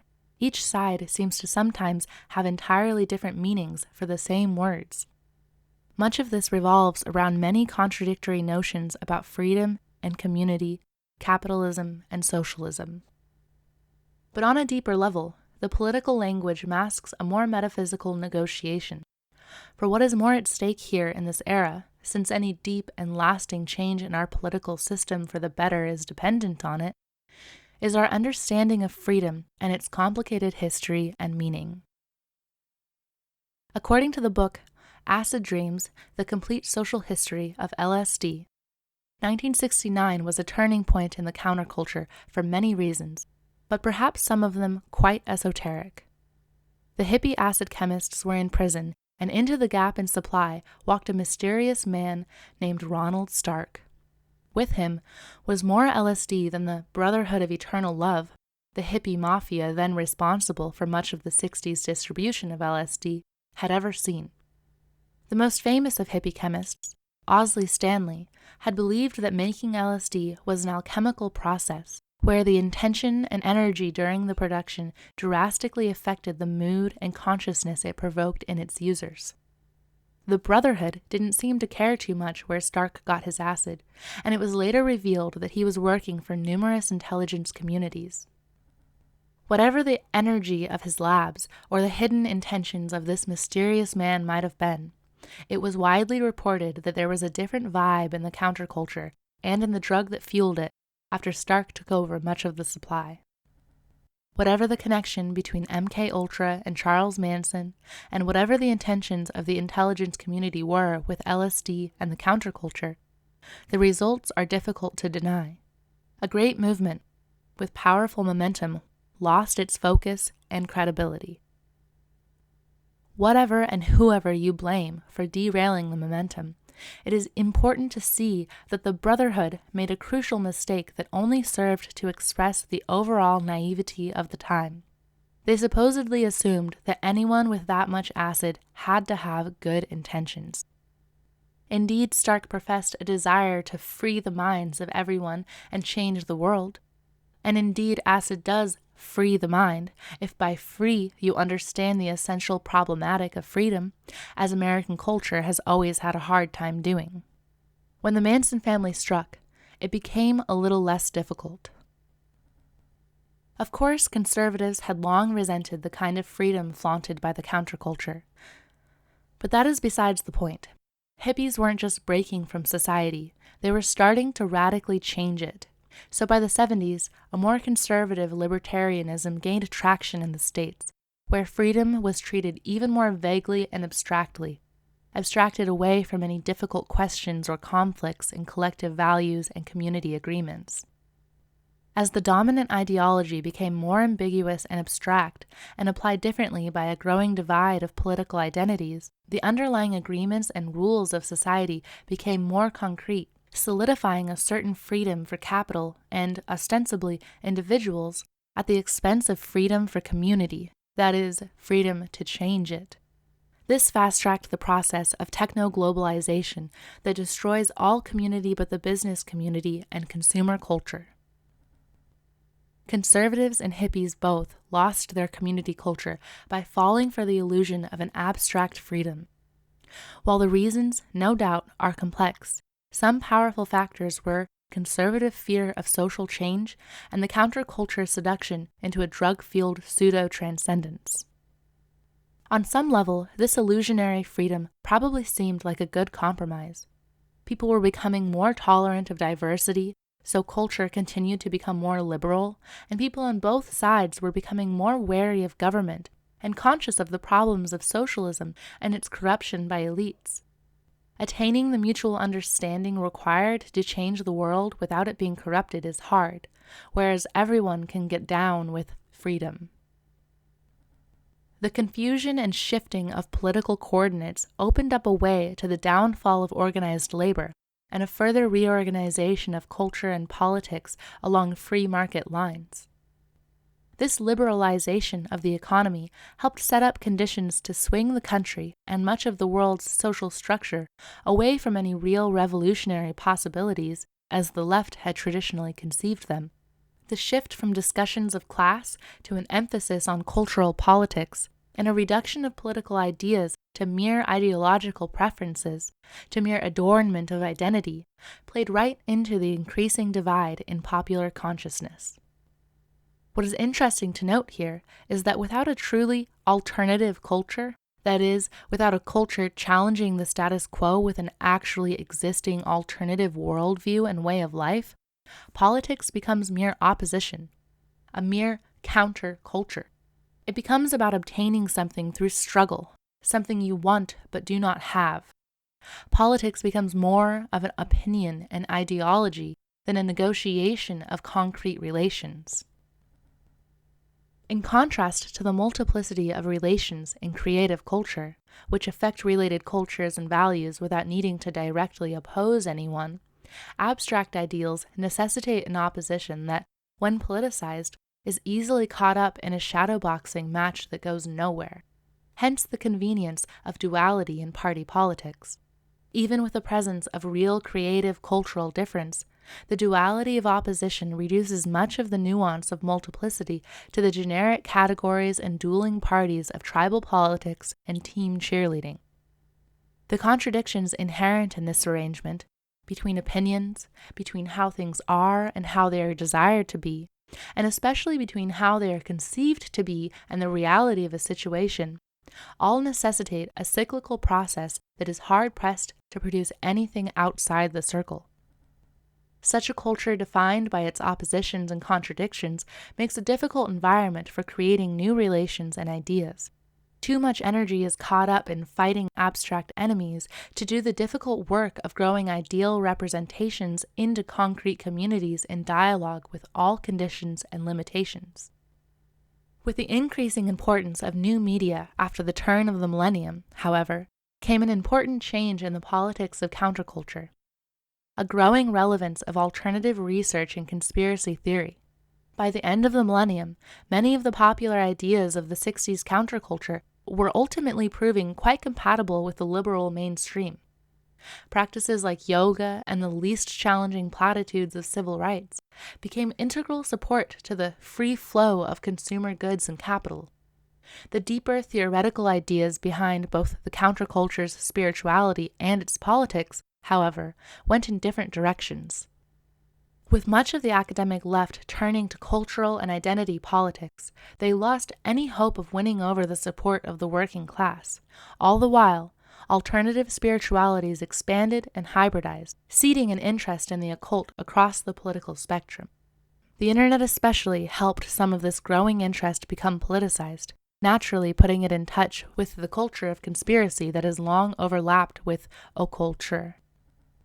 Gradually, a diversity of subcultures were pushed closer together on certain key political issues. Biopolitics especially has contributed to much of the new counterculture's general metaphysical attitude of a kind of Gnostic paranoia. Both traditionally counterculture spirituality and traditional Christian subcultures have become part of a broader global ecosystem of conspiracy-inflected populism. In some sense, this convergence and its conspiracism is a product of the othering process of mainstream institutions. But as this othering process proceeds, it is easy to see why various peoples attracted to marginalized knowledge might be politicized along these lines, as types and sources of knowledge become more central to political debate. One need not be a fascist, a racist, or unreasonably paranoid to find appealing a conspiratorial truth movement as an attractive substitute for a traditional political revolution. Consciousness revolution, seizing the means of knowledge rather than the means of production, becomes the defining motivation of a new kind of political counterculture. Granted, consciousness revolution had been central to the hippies, but the political component of the movement had been largely inspired by the secular left. Even the spirituality of the counterculture took a long time to develop an interest in the occult side of politics. Even as it did, a large portion of alternative spirituality remains perfectly compatible with the secular framework of mainstream liberalism. But the new counterculture is larger than any one political orientation. What is clear is that unlike the secular left's focus on material and political changes, or if, when interested in cultural change, then only in a further liberalization of values, the new counterculture is motivated by an alternative way of seeing the world. Not to imply there is any unambiguous boundary between cultures or any one worldview at work in such an amorphous movement of values. But across the fields of culture and running right through the middle of groups and even individuals, there is a growing consciousness of dissent around the authority of the secular priesthood and its religion of expert consensus. This often inspires an outright rejection of the technocratic ideals of liberalism and an alternative vision finding an expression in many developments and oppositions. The most relevant developments to early 21st century politics are the metaphysical alternatives to secular liberalism, the various spiritual worldviews that are forced and framed through conflict and the resulting paranoia on all sides into some semblance of coherence. They are pejoratively labeled crazy conspiracy theorists, science deniers, and other such terms indicative of a real metaphysical conflict, complete with the accompanying requisite accusation of heresy by the dominant ideological faction. While much of conspiracism and its diverse metaphysics or conspirituality can be easy to make fun of, any person looking to make large-scale connections and see some kind of big-picture frame to global events might come off as a conspiracy theorist. They might even be willing to align with a politicized conspiracy worldview if it can offer a more honest picture of the mysteries of power. Even if someone doesn't believe wild conspiracy speculation, distrust in mainstream news and knowledge is so high that even a conspiracy author guessing wildly at the truth can seem like a more reasonable source of information than the manufactured lies of the establishment or the timid analysis of rigorous intellectuals. Conspiracists may speculate irresponsibly and often conflate structural forces with evil intent, but determining the truth out of the wilderness of speculation offers people a chance to participate in forming their own worldview, or at the very least, offers a chance to be a part of a culture in the making. The opposition between left, center, and right liberals has revealed itself as more of a shallow ideological debate than any real difference in worldview or opportunity for change. What is most unfortunate is that as this alternative to liberal technocracy starts to develop, the political opposition is so extreme that the conflict starts to resemble, or can be made to resemble by either side, the struggle between liberalism and its last real challenger, fascism. Since the politics of ideology and opposition cannot handle a real alternative culture, it attacks and forces a political coherence on the parts of its rival, with both sides being forced into their most aggressive and reductive caricatures. As opposition often does, it recreates past struggles, covering over any legitimately alternative truth and potential with the specter of previous conflicts. Fear and opposition become self-fulfilling prophecies, creating the very thing that is resisted, both in itself and its rivals. This process represses a whole alternative knowledge culture, with nothing much in common but being on the wrong side of political power, and the common fact that such a position usually implies a devotion to a deeper truth than the prestige of institutional power. While parts of this knowledge culture, especially the more political and paranoid, are indeed getting co-opted by established conservative power blocks, the consciousness behind it, with its many fields, issues, and subcultures, develops alongside and through any political opposition and the generic labels that feed into them. One could say that the important cultural divide, whether the sides are directly opposing each other or not, is now more accurately framed as being between those that continue to trust secular authority and those more spiritually inclined skeptics of science, traditional media, and technocratic society. With the traditional media, academics, and scientists losing credibility in the eyes of more and more people, and even institutional scientists being forced into alternative channels for any work that threatens the establishment narrative, the liberal ideology of neutral democratic freedom and disinterested factual science has become more obviously revealed as a kind of definite culture, an exclusively technocratic and spiritually unfulfilling one.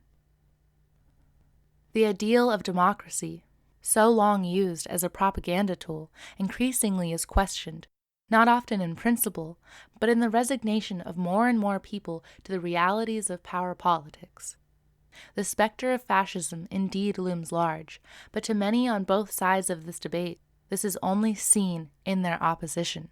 It is enough for those not so easily persuaded by any large-scale political movement to continue the New Age counterculture's trend of foregoing electoral politics and putting naive hope or reasoned faith in the politics of consciousness. And with the disappearance and repression of the last vestiges of investigative journalism, people are doing their own investigation. The idea that there are levels of reality and levels of politics far beyond any elected government is becoming quite common and reasonable. Peter Dale Scott's term, deep state, has become part of popular political discourse, and paranoia is becoming more rationally justifiable. It is becoming difficult to believe there is a politics free from coercion and violence when it seems that the true powers that be are beyond all reproach, or even beyond comprehension. While many double down on the war against their chosen scapegoat, one hopes the violent shadow of all idealism may become visible to more of us. The more we can recognize the complexity of power, the more we can shift our focus to the power that flows from all of us and the relations between us, then the more we may find a way beyond the violence of reactionary politics, on the left or right, and into a society where every individual's power is given opportunities to grow. Just as Marx originally envisioned communism, not as a negation of our tradition, but as a fulfillment and refinement of its enlightenment. This doesn't have to be a sacrifice of some people's freedom for the good of the whole, or as we say these days, the desires of the few for the democratic majority. If liberal democracy can't evolve past a sanitized violence that pits us all against each other and against the prevailing order in a way that always manages to further the ends of the establishment or keep things from changing in any fundamental way, then more explicit violence may become inevitable. To prevent this chaos, political consciousness has to evolve through the tragic model and out of the second level of production previously discussed. We must all first learn the lesson of suffering intrinsic to duality. We must not only learn to listen to the other side of any opposition, but to perspectives outside the opposition, to the limits, values, and contrasts that arise between different perspectives as their consequences, histories, and analogical resonances ramify into multiplicity. Only then can we stop fighting over abstractions and their inevitable ambiguities and oppositions. Only then can we break through the circle of reactive forces. Outward form may evolve, and every cycle may be part of a greater spiral, but every progressive spiral is only a progression in the opportunities for maturity, not a guaranteed expansion of possibilities. Quite the contrary. It is the restriction of possibilities inherent to all aging that necessitates either an extrapolation and expansion into new fields or a return to another similar cycle. Every new cycle brings new opportunities to learn the cosmic and comic lesson that nothing really ends because all things are connected, and that the only way to change anything is through understanding those connections. The only way forward, the only way past, is through and with what seems to be opposed. As long as we are seduced by opposition and war, and as Foucault pointed out, long before war was described as politics by other means, it was also known to be the inverse. Politics is war by other means.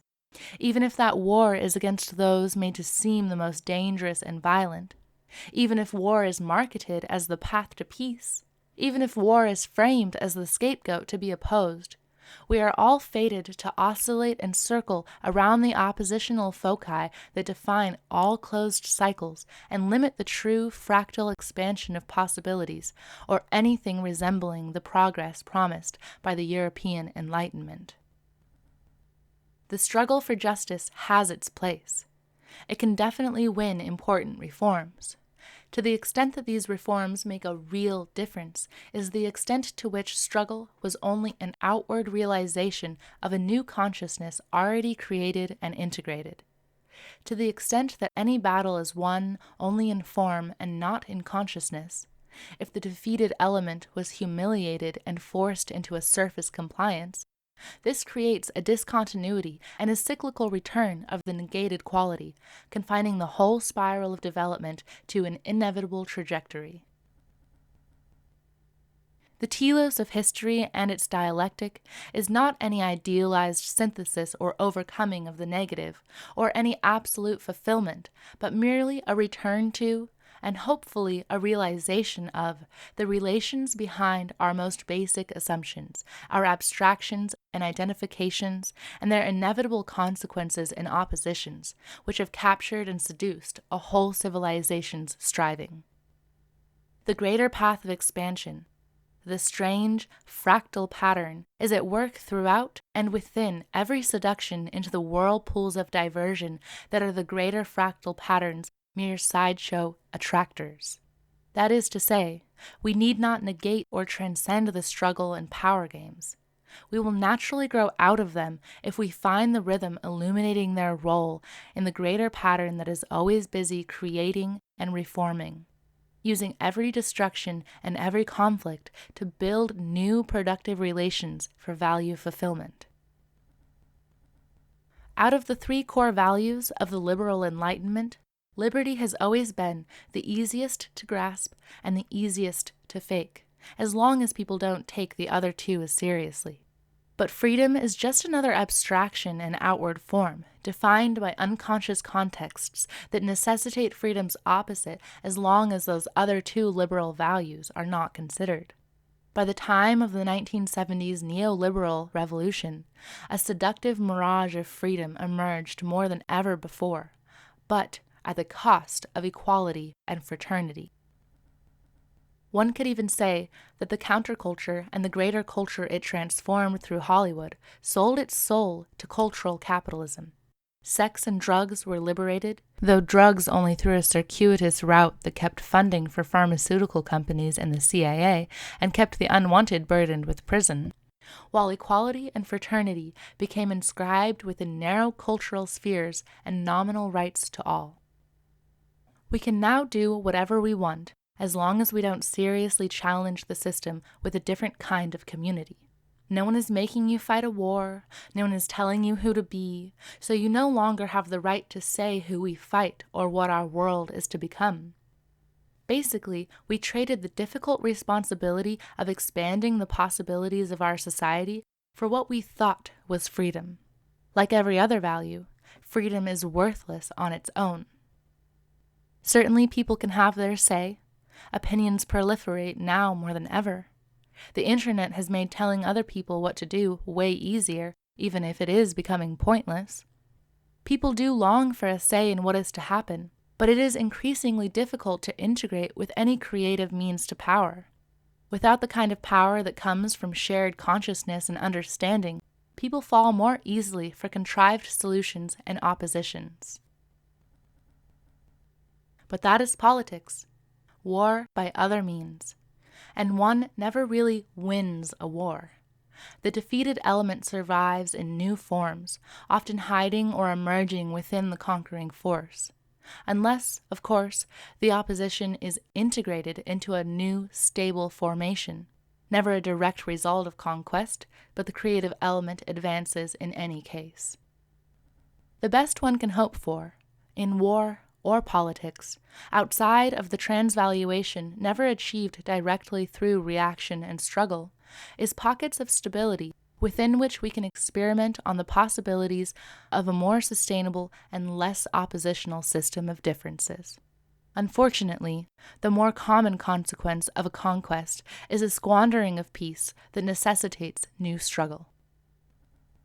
In our time, bitterness and blame reign and complicate the necessary work we must do to integrate the left's call for collective responsibility and the old American religion of self-reliance. That integration may take frightening forms if we let it be shaped by technocrats encoding our freedom into one monolithic system of limited possibility, rather than a coordination of our communities defined by open dialogue. Will we see the end of liberal society, or the end of the illusion of it? One can only hope that both camps of dogmatic liberals, that is, both the new left liberals angry at society and the classical liberals angry at the left in government, will learn to shout less and listen more, to not just agree to defend each other's illusionary freedom while they grease the machine with their individual struggles, but to attain enough mutual understanding to take hold of and change the machine itself. Dogmatic or not, we are nonetheless essentially a liberal-minded society. Whether people vote right or left or not at all, or whether they live in the U.S. or in countries more recently indoctrinated into the liberal democratic empire. In any case, the narrow framework of abstract individualism is a trap. It puts us all at odds with each other, judging each other, caught in a dialectic that needs to be broadened with an understanding of the larger system and how that system mediates any concept or action of an individual. something which gets covered up by everyone fighting for their liberty and by a dumbing down of our tradition to the most polarized cliches. Both classical liberalism and the New Left arose at times in history when the rights of individuals or minority groups, respectively, needed to be brought more into the foreground. But given the seriousness of our collective problems and the escalating issues of biopolitics that are making the politicization of science the most important problem of our times, the rise of populism is a sign that people are realizing that, like it or not, the future requires some kind of socialism, which is to say, some kind of acknowledgement that there is no getting around the tangle of conflict, struggle, or sacrifice. Socialism arose as a concept to contrast with the individualism that was coming to dominate Western discourse. But as Marx envisioned it, it was by no means its opposite. The ideal evolution of socialism would bring the fulfillment of the individual. The essential sacrifice is only of the narrow egoism that wants the impossible, a freedom without constraint, liberating the true individual who imagines and creates what was impossible, a path beyond the trap of a choice dictated to us by the system. There is no neutral science or system that does not involve sacrifice, and despite what the propaganda tries to sell us, the kind of sacrifice is not a foregone conclusion. Even if we agree that the most good for the most people is the goal, we must not let the value judgment determining what that might be turn into a calculation that precludes reevaluation and debate. In other words, we better be conscious of what we are sacrificing. To what extent our socialism will be an improvement based on co-created values or a nightmare based on propaganda and repression depends on how willing we are to negotiate our collective future together with people we don't agree with and with a society that is nobody's fault and everyone's reflection. Every agreement has its dark side. With successful propaganda, we may all agree, but we may be sacrificing worlds we never imagined precisely because we traded in imagination for a dull peace. Let us hope we don't fall for the ruse. For while coordinating our differences may be necessary on a global scale, we certainly do not have to all agree in order to have a coherent world or community. Western culture and its culture war are crucially important as we go on forging this emerging planetary society. Both sides of this war abstract different interpretations from the same tradition that need not be so violently opposed if a greater appreciation and deeper understanding of that tradition and its dependence on others was cultivated. The left is in dire need of a deeper metaphysics, and a partially ironic embrace of Christianity is not going to cut it. Though understanding Christianity is an interesting place to start, since it did, in its early days, help create an expansion of possibilities that has led us to the potentials of a planetary civilization. Its original emergence seemed to herald a kind of cultural coherence not based on blood and tribal associations, with a unique vision of collective liberation that has helped us form the utopian ideas we are still working to refine. The Greeks may have developed democracy, but they were not able to wed their utopian philosophical and political ideals deeply to their mythological tradition. The intellectual culture that still derives so much from the Greeks continues to struggle with this problem. Christianity, on the other hand, developed a metaphysics and mythology that expanded beyond any one ethnic or geographically bound narrative. Christianity gave the early proto-liberal ideals of the Greeks a spirituality and mythology to anchor cultural coherence, while the deeper threads were, in many ways, repressed or diverted into a countercultural mystical tradition, which made integration with the eventual resurgence of classical rationalism difficult. Important threads lived on. As Christian thought evolved into idealist philosophy, cultural coherence seemed more tangible as an inevitable outcome of the dialectical process of history. But as idealism was forced to reckon with the realities of material and empirical considerations, that cultural coherence became less imaginable or desirable. The evolution of idealist philosophy into the social theory of the left, with its emphasis on political economy, however much an advance in political theory it may have been, became increasingly divorced from the realities and necessities of cultural and metaphysical evolution. As intellectual tradition evolved into critical theory, cultural politics has been more deeply addressed. But because of the dominance of materialism and academic theory's frequent and often unconscious attempts at a radical transcendence of metaphysics and tradition, any cultural or metaphysical coherence has been beyond its capabilities. On the other hand, as contemporary thought embraces and develops its metaphysics, it is becoming easier to establish lines of communication between different cultures and subcultures, especially as difference becomes foundational and supremely valued. If our spiritual and intellectual traditions can work more closely together, our culture may still yet evolve into a truly inclusive philosophy of universal brotherhood, as liberalism originally envisioned it. We could achieve a degree of mutual understanding and peaceful coexistence if the dialogue of ideas that is the Western tradition and its countercultures becomes integrated deeper into the organization of our communities and social structures. Of course, the tradition isn't essentially Western or any static thing capable of final definition, but rather a kind of sublimated spiritual bounty of this planet's colonial transition into, one can only hope, some kind of sustainable vitality. High culture has always been multicultural, more or less, and the evolving legacy of all the world's peoples, and the often violent conflict between them. High culture will, most likely, persist and evolve, even in truly expansive ways, to the extent, that is, that we can sacrifice our attachment to its forms by finding the spirit behind them, and to the extent that we can follow that spirit, that thread, into the infinite and pregnant relations between every form and value, and maybe, one day, converge fluidly into the immortal pastiche weaving seamlessly through every death and every birth.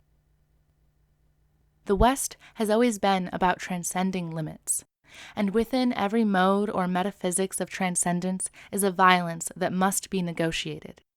Every new technology or media destroys a previous way of life, and with that destruction must come an updating of our symbols.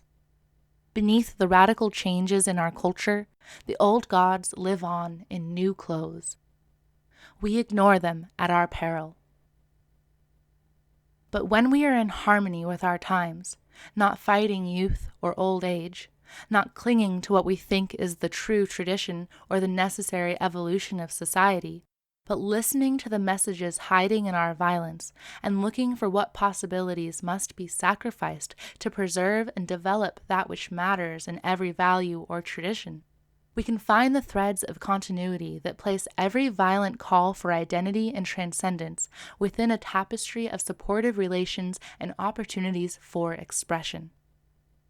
This way of thinking and expression, this fractal and immanent mode of creation, can place us each in extraordinary times with important contributions to make to a global culture so long in the making.